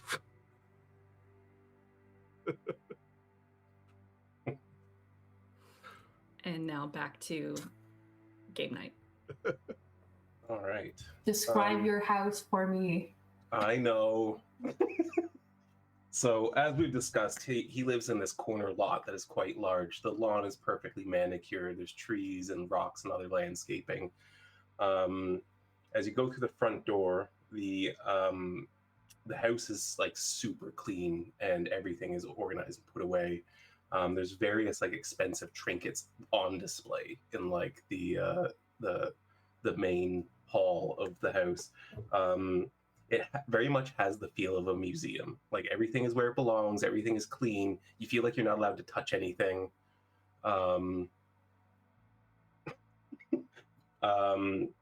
The entrance area and the halls are all tiled with polished marble. The other rooms are like a rich hardwood. The living room that he leads you to is like very sleek and modern looking. The 80-inch LED TV is taking up most of the wall on one side. The couches are fortunately more comfortable than they look because they look very like modern and angular. But they're quite plush once you actually sink into them. The kitchen is like adjoining it and is very restaurant-like, has like an eating area that matches the modern feel. Off the other end of the kitchen is like a very large, fancy, traditional dining room that has like a banquet table that could seat 12 easily. He like almost goes. First of all, as you step in, he immediately is like, "Okay, your shoes can go here," because he doesn't want you to walk in with your shoes on, like Americans do for some reason. he's almost like stepped off of like whatever is at the front to like a carpet or whatever, and he's like, "Oh, okay," and he'll follow your directions through the house, but he's so tempted to touch everything as you guys walk through. Yeah, he shows you some things, and he's like, I don't know where they got that. They went on a trip to Africa. They did let me join them. Just to give Tommy a little bit of a heart attack, he goes like this, but his hand goes through it when it looks like he's about to knock it over. That thing's worth thousands of dollars. They would have killed me. Okay, I understand that your parents are a dick, and we have to behave a certain way here.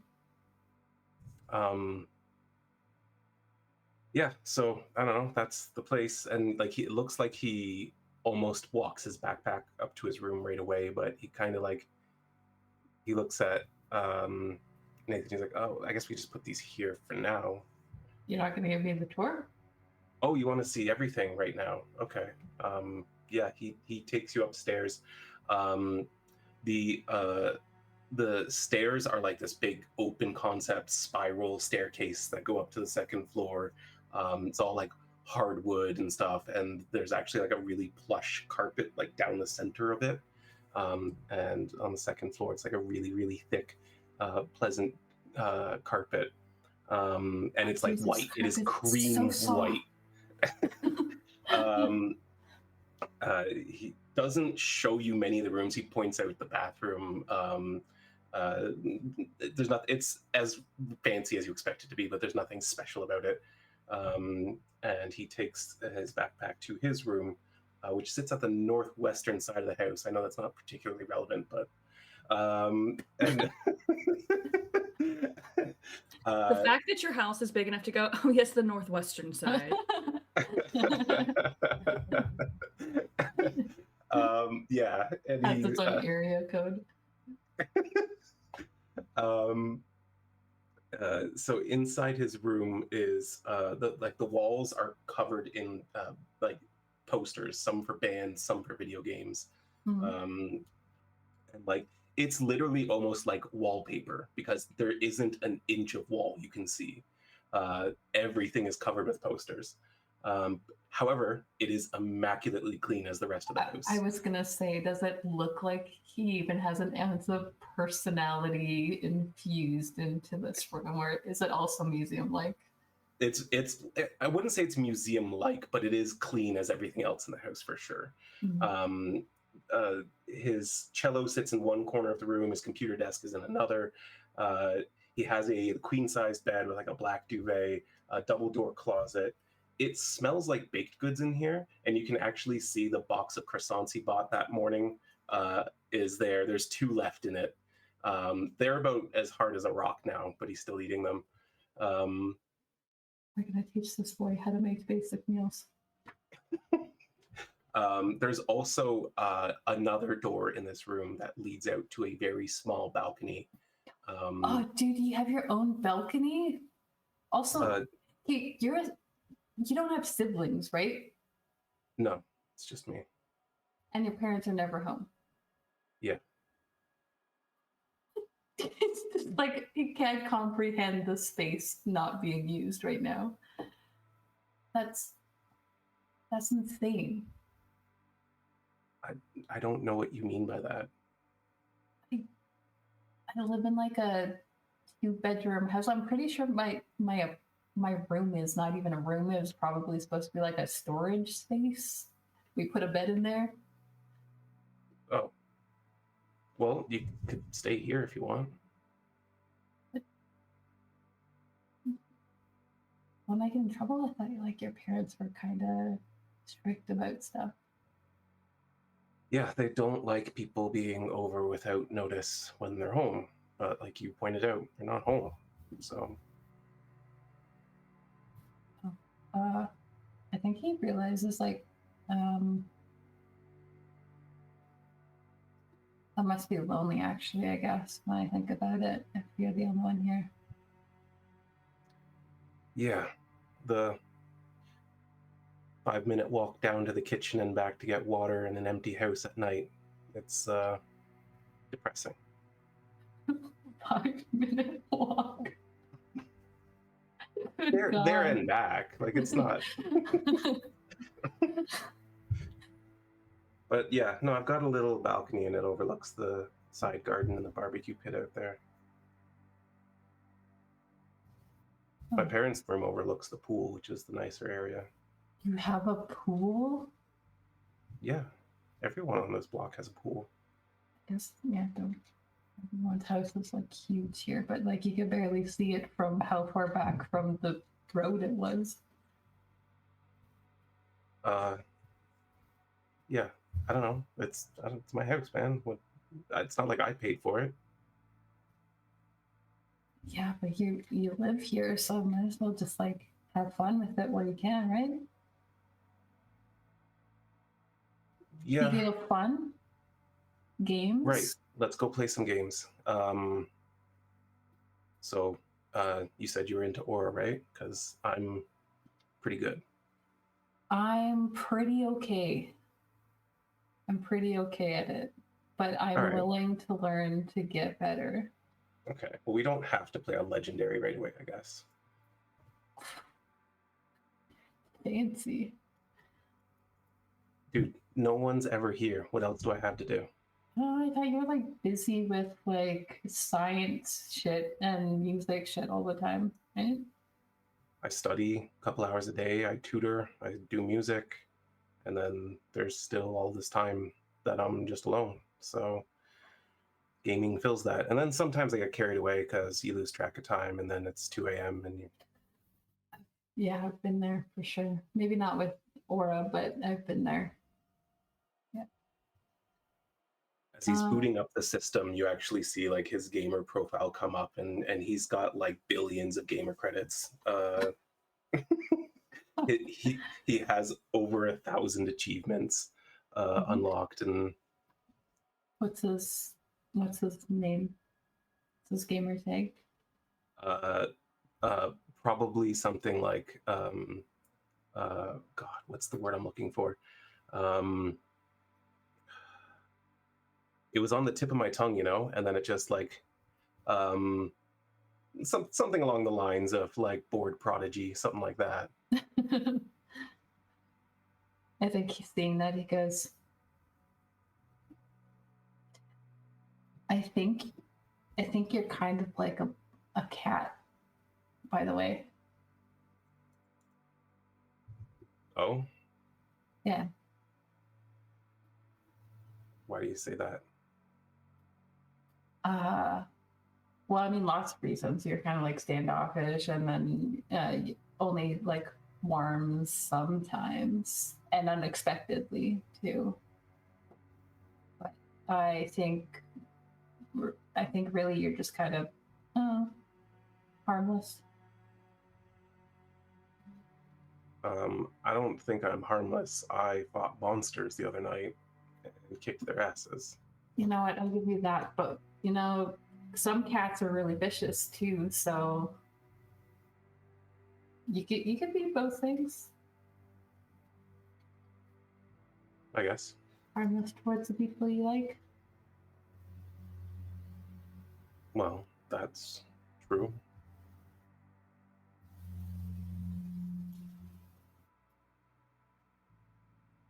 So, should we get gaming?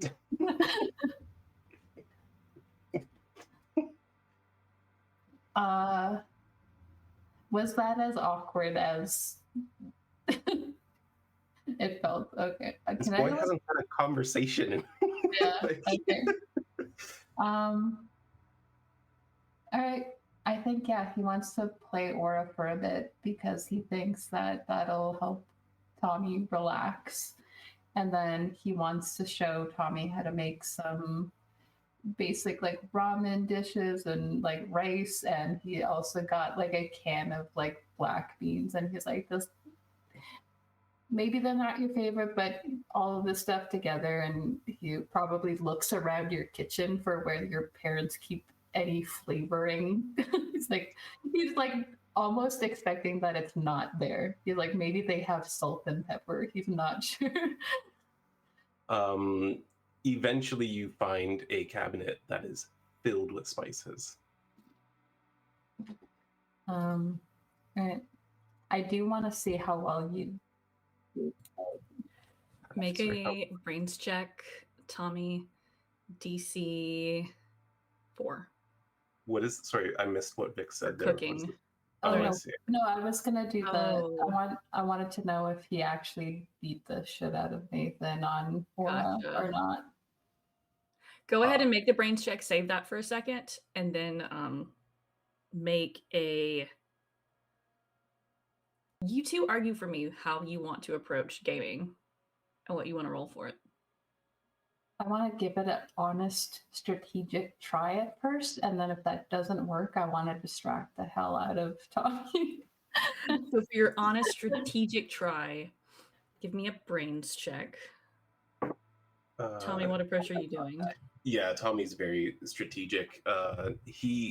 Every game he plays, he has read every like every tip guide and watched every streamer play it and like learned every detail. He knows where every item is and every level. Like he treats it like studying anything else, and so he's very intellectual about it. However, my dice disagree with me, so that is a 4. Oh shit! What'd you get? I got a 5. Nice. I think Nathan has one of those fluky button mashing things at the very he's sweating right now, like halfway through this gaming session. He's like, I have to win this. Tommy just seems very distracted. He's just like, you know what? I've never played this split screen before, and I've never You played keep next to looking someone. I'm used to my own space. I play my own music during it. And Nathan doesn't have any space. He's like nudging you with his elbow, and your arm is like almost always in contact with him. Like you swear you've moved a couple times to like shift away from him, and he's somehow ended up right there again, or his like legs are touching you.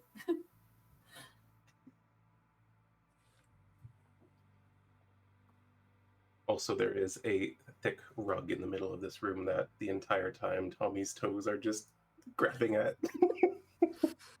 I think when that that very pleasant screen comes up to tell them how well they did, and it's just marginally, but it's still a win. And he's just like, yeah, take that. And he's like, he gets up and he's like shouting, and then he like looks at Tommy, who's like, yeah, staring at him. It's like, sorry. That's all right. You did really good for a beginner. I'm really off my game, I think. Yeah, I guess this is weird. That's okay, man. That's right. You're fine. It's like we're just hanging out. Yeah. I just, I thought I'd show off my skills, and I don't know. I guess I'm distracted. Anything you need to talk about? I did say that I would be here for you, so that seems like something I should do. No, it's nothing. It's nothing bad. I got so used to not being around people. It's almost like I have to put a lot of effort into tolerating someone in my space, especially when they're bumping into me constantly.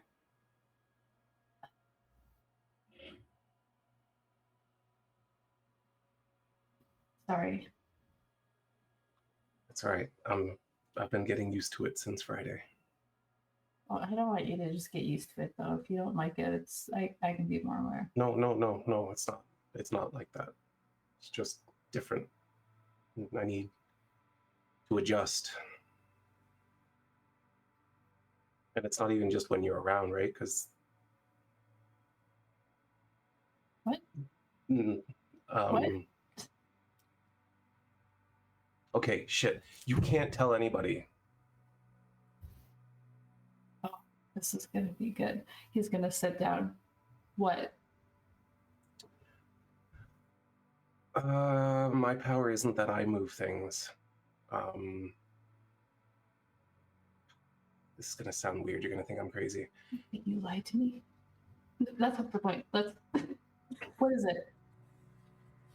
My power is that like others move things for me. And they're like always here. They're always around. I see them all the time. Sometimes I can hear them. Like that movie? Which one? The I See Specters movie. I guess, but they're not that defined. They're kind of like an ambiguous humanoid shape that's sort of mostly transparent, kind of like shadows. But like they help you. Yeah. Well, when they first showed up, they just started throwing everything in the room and I couldn't control it. And I was probably at as much risk as the creature was. So you're like asking them to do stuff for you then, kind of. I was. And then I figured out that they just want to do what I want to happen. And actually, when I started kind of paying more attention to them and being more, I don't know, conscious, they stopped whispering around me all the time. Oh. Oh. That's why you had that in detention? Yeah, I've been fucking my hearing up for days trying to drown them out, but it's like I had a choice, either drown them out or use them. And now, I don't know, they just do what I need them to do.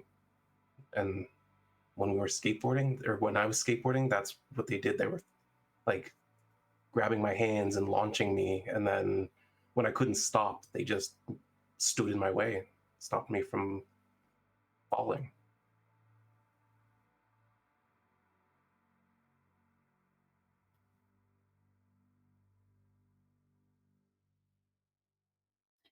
He's manspreading again, so he's touching your knees are touching right now. As he's sitting next to you, and he's just like he goes into some deep thought and he goes, you kind of just made like your own friends. Yeah, I guess that's what it was. I was, I don't know, so desperate for someone to be with me. He's going to just glomp hug you and pull you in, and it's just like he's been told he gives pretty good hugs. Roll a charm check for your hug. That's my And D20. I'm rolling a grit. Don't fuck me, little die. It's not that bad. Where is my very, very, very tiny D4? I have a plus. There it is. That would be a 16. That would be a 1. So Dice to Tommy create. immediately starts crying into your shoulder. You get hugged even more. And it feels a little bit odd because it feels like you're kind of being phased into him partially, like he couldn't hug you any harder. This is a really sweet moment, so I'm not going to make the joke. I know you. We all know. We all know. But for like a good 15-20 minutes, he just cannot stop himself because he realizes how bad it had gotten and how grateful he is that someone actually cares. And then afterwards, he's very embarrassed. He's gonna see if you're okay with it, to like touch you and clean up all of the eyeliner that's now streaking down Yeah, your there's face. black streaks all the way down his face.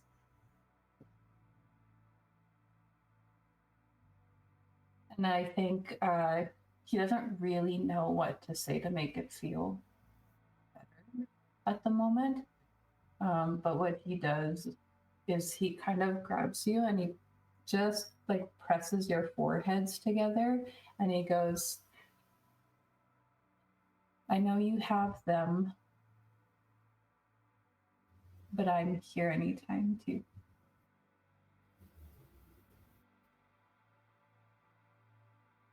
Thank you. Okay, Yeah. we got to get back to having fun, but first I got to clean myself up because I look like Brendan Lee from The Raven. That guy was hot. Is that Yeah. a bad thing? Well, you know, it's a real shame that the world didn't get to see his talents for longer. I'm not going to go into this right now. I want to hear about it later. I'll meet you in the kitchen, and I think that's when his brains check and take over. Yeah. How was that brains check for learning to cook? Mine was, I had to use my, no, I didn't. So that was a 4 on my D20. Okay. I think I said 4. That feels right. So you learned, It's you cook basic. rice. Yeah. You don't have a rice cooker. It sticks to the bottom a little bit, but you can feed yourself now. Yay. Tommy unlocked the power of surviving in his own house. Friendship. And every goth white boy needs. Do y'all feel good about where that scene is? Yeah, Yeah. I think we can move on from there. That was great. Okay, I think Nathan wanted to call Avery later the same night.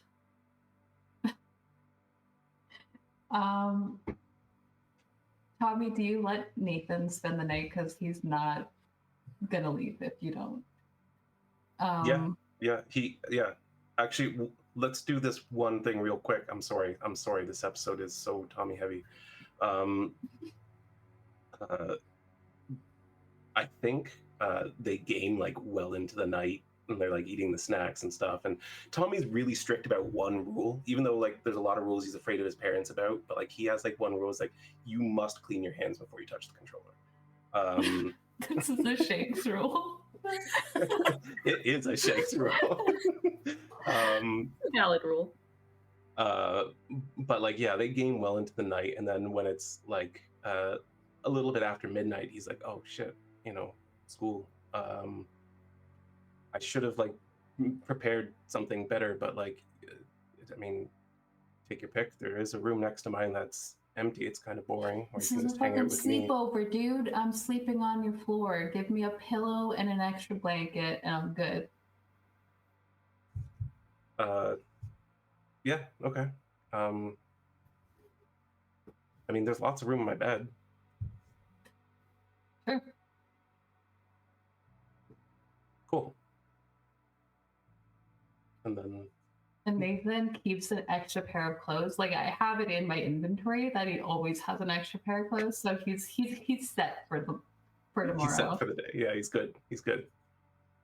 Does Tommy fall asleep pretty quickly? No. Tommy normally does. Like when he decides it's time for sleep, he just fucking sleeps. Okay. Which is something I, as a human being, do not understand. But no, I think he has exactly that, Megan. His He has the friend friend zoomies.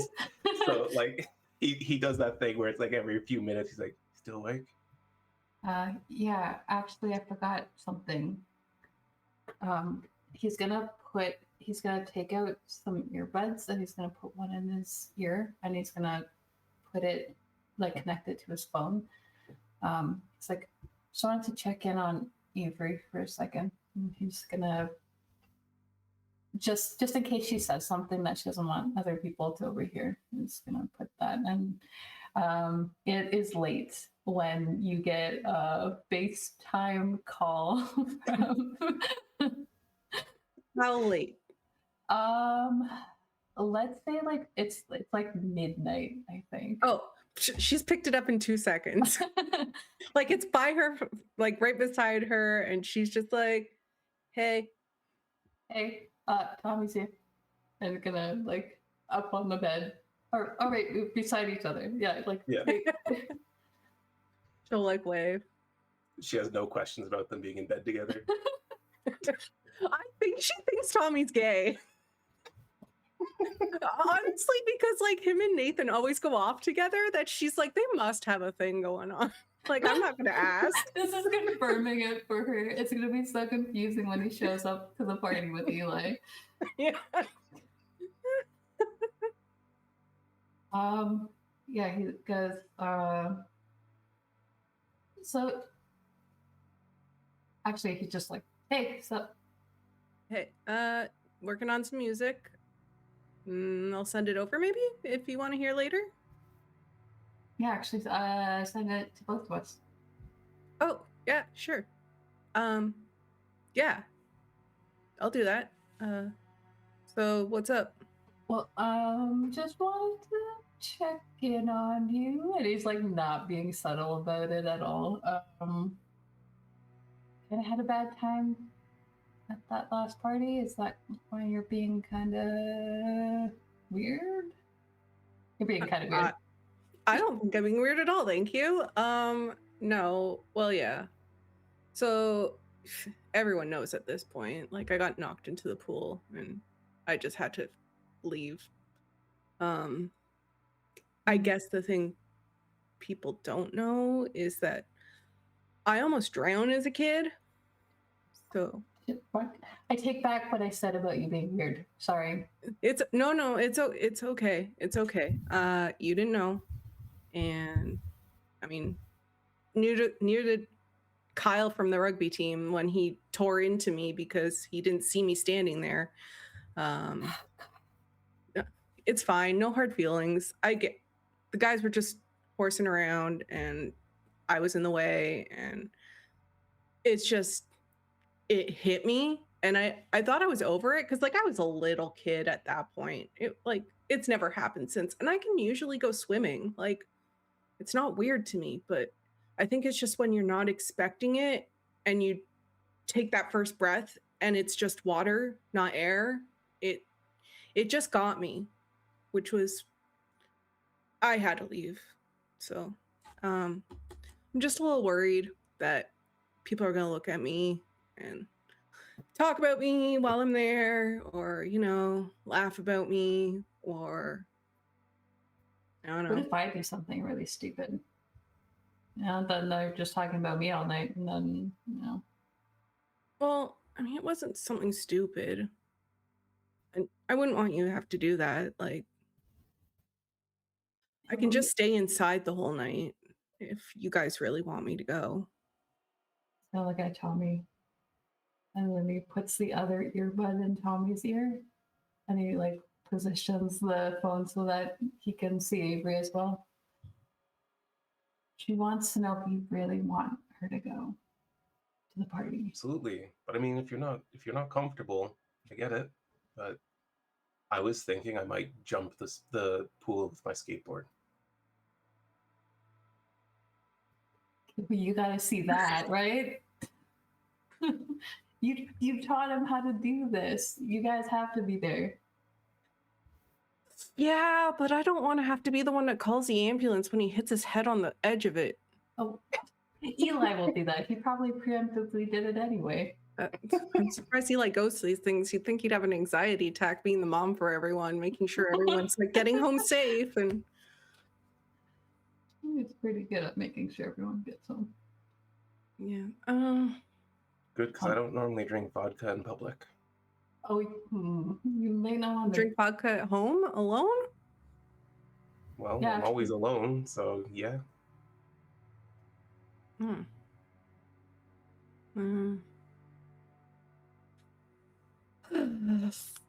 Fine, I'll go, but I'm staying in the house. And you're not jumping the pool. Because I can't jump Oh. in and save you. I definitely can jump the pool. You should see some of the. Yeah, it'll be a surprise. I don't want it to be a surprise. That's the exact opposite of what I want. But like, whatever, you do you. Listen, Tara invited me to a party personally. I gotta show up and make a name for myself. Tommy's gonna kill himself. It's fine. Why don't you just do what normal people do and do like a keg stand or like make out with like 10 people? That'll get your name out there too. Either of those things. Why not? You're just describing what I do at parties. That's Well, what everyone does at parties, isn't it? I can't do a handstand, and nobody would want to make out with me. So that leaves we'll jumping the hold pool. your legs, so you're fine. And I'm sure there's people there that would make out with you. Oh, I thought you said you were gonna hold his legs while people are making out with them. Wouldn't that be hilarious? Let's make that happen. That would be kind of weird, wouldn't it? It would be, but you have a name for yourself. Maybe we should tell. Wait, I'm gonna loop in Joey and Sam into this video call now. It's 12 a.m. Yeah. Sam picks up. Joey answers immediately, and it looks like he's outside somewhere. He's just wandering. He's in a On his skateboard pit. Stop. Sam's at her computer, so there's just like blinding light in her face. So we need an opinion. Would it be weird to hold somebody's legs while they were making out with people at a party? I mean, just like, I need more details. Like, We so don't people have it. they're making out with are holding their legs, or that's is what like I'm a third saying. party comes in and holds the leg? See, we didn't specify. Like, if I'm making out with someone, I'm gonna be like, why not put my hands on their legs while I'm making out with them? Yes, that's not weird. Thank No, you. that's not weird at all. So But who's if making like out? someone else is holding your legs down or something, that's a little weird. Or Well, Well, she was talking about me, so I'm pretty sure someone would have to hold their legs down if they're going to make out with me. Makes I sense. feel like this is the No. first point where you two notice that Tommy is there on the call. Wait. Wait, Hey, not my Hi. business. nice. Oh, they think no. We're just. Are you guys talking about you two making it? I'll hold your legs. I mean, if that's then what she's you're like- into, I don't know if we And need. she's just like embarrassed because she's like, oh no, my secret nerdy shame is showing. You'll hold their legs. a little eager there, Ave. I feel like you're we'll talk about that later. Just so I didn't miss it, was that Avery implying that she would make out with Tommy? No, she No. reads BL. She's like, I would totally because she Oh, thinks okay. they're together. Gotcha, gotcha. So I we're think asking She if also it's would make out weird. with Tommy, 100%. We're Oh, asking yeah, if it's for weird sure. if Tommy and Nathan are making out and Avery's holding Tommy's legs down. Is that We're not Sure. making out. What? What? What? He looks over at Nathan. What? Or Tommy, and he goes, "What would be so wrong about kissing me?" Do I it. don't Do know. it. Do it. You do see that he made eye contact for like 1 millisecond before turning away from you again. All right, we're just playing around with you. At least you made me laugh. Oh, Avery's coming to the party. yay? Fuck yeah. Yeah. And I'm jumping the missed pool out on a on a- skateboard. Oh, You are not doing that. And I'm only going to watch Spin the Bottle. See, I saw that, Joey. Joey thinks it's a good idea. I heard something pretty funny is going to happen at the party, and I can't wait to see it. What's What's going to that? happen? Let's find out. This, haven't this isn't a seen prank Sam on me, is it? No, No. no, no. No, it's a prank on someone I don't like. I think you'll get a kick out of it too. Mm-hmm. Okay. But be careful if you do hit your head on the pool. My dad's What I'm working Friday saying. night, and I'd rather he not have to show up. Yeah, that makes sense. That'll be all right. What's your dad do? He's a firefighter. He's a paramedic on the fire department. I will try not to break my head. Oh, but Avery, you can make like a cool ramp for him. I could. I actually don't need a ramp. Why? Got all them brain powers. I'll Oh, you show just you on make- Friday. Make your skateboard move that way. It's like Wednesday. You're gonna make me wait 2 days? Yep. Nathan just starts I laughing. think Avery's looking at him like, when did you become so confident and cocky? I know. I learned it from you, Dad. No, you would have said, yeah, that'd be dope if you learned from me. All right. Well, I didn't get my order into Eli's sister, so could I bum some alcohol off you guys for the party? Oh, I forgot to reply to that. I just said Oh, hell one yeah. the vodka, so I feel like that'll probably cover us. And- Let me know I'll if you make want you a anything Kaiser. specific. I can get Mika to leave some stuff out back at the gas station. Can you get the what was that drink that you said earlier, Tommy? A Kaiser? No, the one before you asked for the vodka. Oh, 1892 Chateau Bordeaux. I don't know what that is, but if they have it at the Square R, then we'll get it. They won't. It's fine. Don't worry about. Don't ask for it. What is that? Then there's just me as the DM going, Tommy, just steal. Your parents probably Yeah, have I know. Yeah, you Never probably having have it. so much. They would notice if their wine went missing. Tommy has figured out how much vodka They he can would replace have with to water come though, home to without them notice. noticing. Yeah, I was gonna say do the thing where you just put water in it. Yeah. Then you He find out knows they, like, the exact freeze the volume vodka. of water he can put in there without them noticing a I difference. get it. Okay. So All right. Well, see you guys Friday. See you tomorrow at school. Have fun making out. Maybe. Bye. okay. This was not going to be a scene, but now because of you three crazy people, You're asking us to make out in the middle of the night and eat the I bed knew what together. I was doing. In bed. Yeah.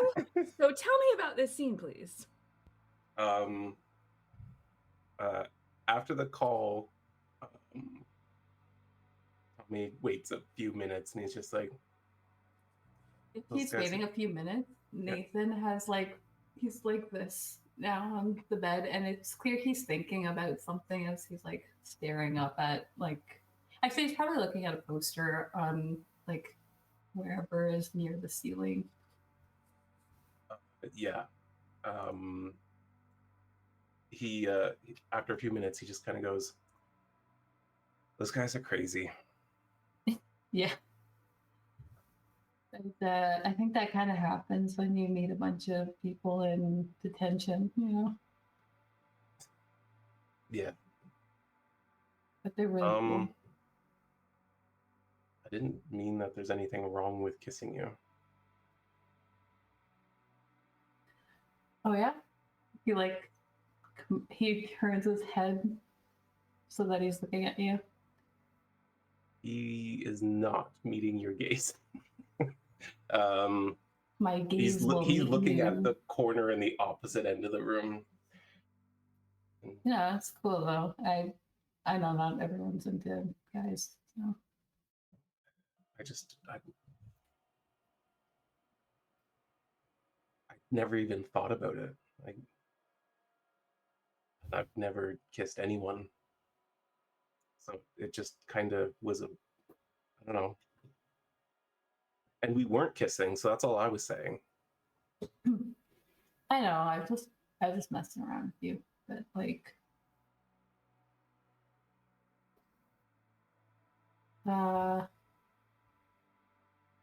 I mean, it's not like I wouldn't. Really? Dude, I'm in your bed.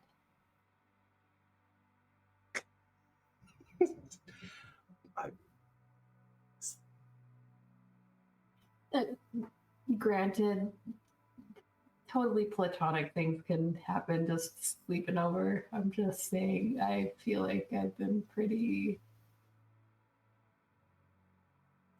clear about my wanting to spend time with you. Yeah, but I just thought, I don't know. Like I said, I've never even kissed anyone anyway, so I don't know what I'm doing, Yeah. and it would probably go terribly, and it'd be really awkward all night, and that would be no fun. So you're saying we're back to saying that you don't want to then. I didn't say that. Interesting. And he says that in a very like smug sort of way, and he's still looking at you. That's not so bad. But I get it if it's like your first, you kind of want it to mean something.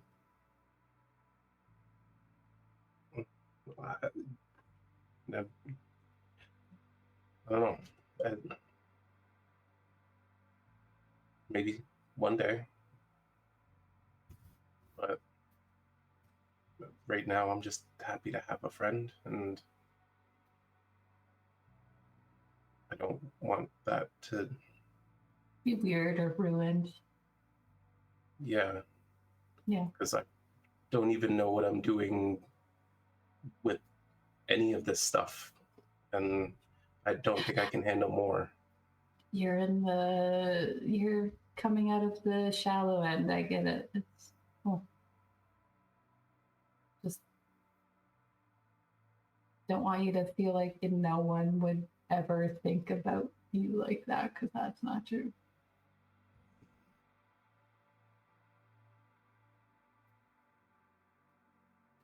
Do you think that no, never mind.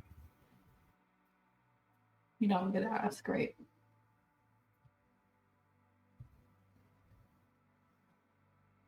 Do you think that you would have thought about kissing me even if I didn't get powers with the rest of you?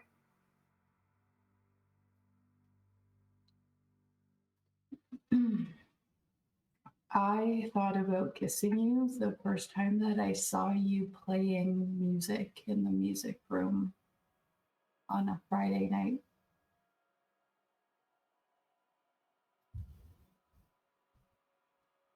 There was something about the way that whatever you were doing in there, I could tell that it wasn't that bullshit stuff that your parents made you do. It was something you wanted to do.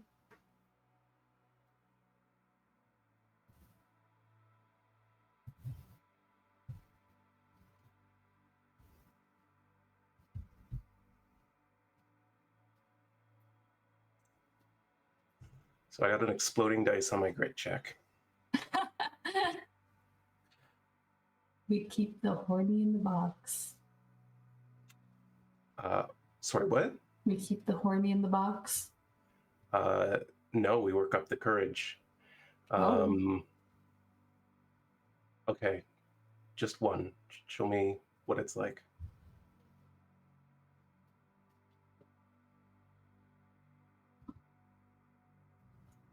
I think he's gonna because it's like a first thing, and you kind of remember that he doesn't want it to just be like some quick thing. So I think Nathan goes on his side, he's propped himself up, and he kind of motions Tommy to also do the same thing.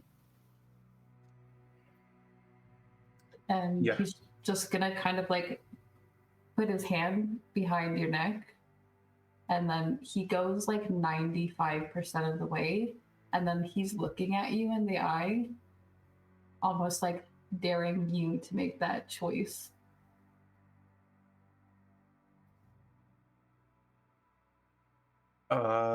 He just closes his eyes and just presses his mouth against yours. It's a little bit of an adjustment at first, for sure, but I think Nathan has done this so many times that it's easy for him to kind of guide him through a proper first kiss. that he doesn't use tongue for a bit, but then he definitely does after a while. Yeah, as soon as the tongue happens, his eyes open and he just looks like a deer in the headlights. Nathan's eyes are closed. But he just kind of accepts what's happening, and then when it's over, he's just like, oh, okay, wow. Wow. Okay. Well, that's nice to hear, I guess. He's kind of like blushing, I think, for the first time in this interaction. And he just kind of like lays back down, and I think he gives Tommy his space to. Tommy noticeably adjusts himself, so he's on his back again, but they're now shoulder to shoulder. And It's fucking cute. He just says goodnight. This night, and I think Nathan is the type of person that is like a light when he wants to go to bed.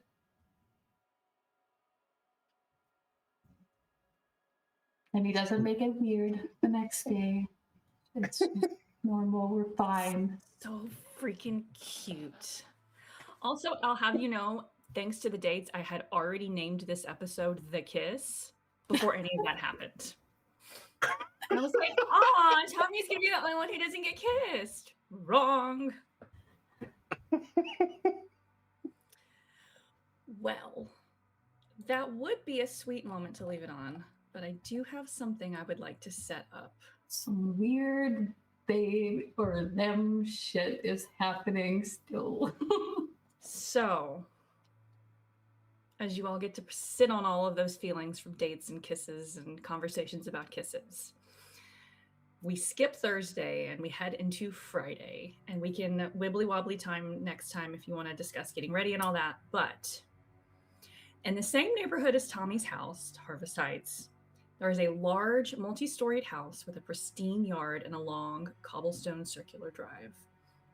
As Avery is very aware, there is a pool in the backyard, overlooked from the kitchen and dining room with large floor-to-ceiling windows. The interior of the house is dimly lit but full of people. You've all been here before and know that there are drinks along the kitchen counter, many provided by Eli, beer pong on the table, and music blaring from the den. There is already a line for the bathroom, and the bedrooms are enter at your own risk. As you all make your way into the party at various times or groupings, we'll discuss that next time, from the little strip of woods that runs along the side of Tara's cobblestone drive, red eyes appear. And that's where we'll pick up next week.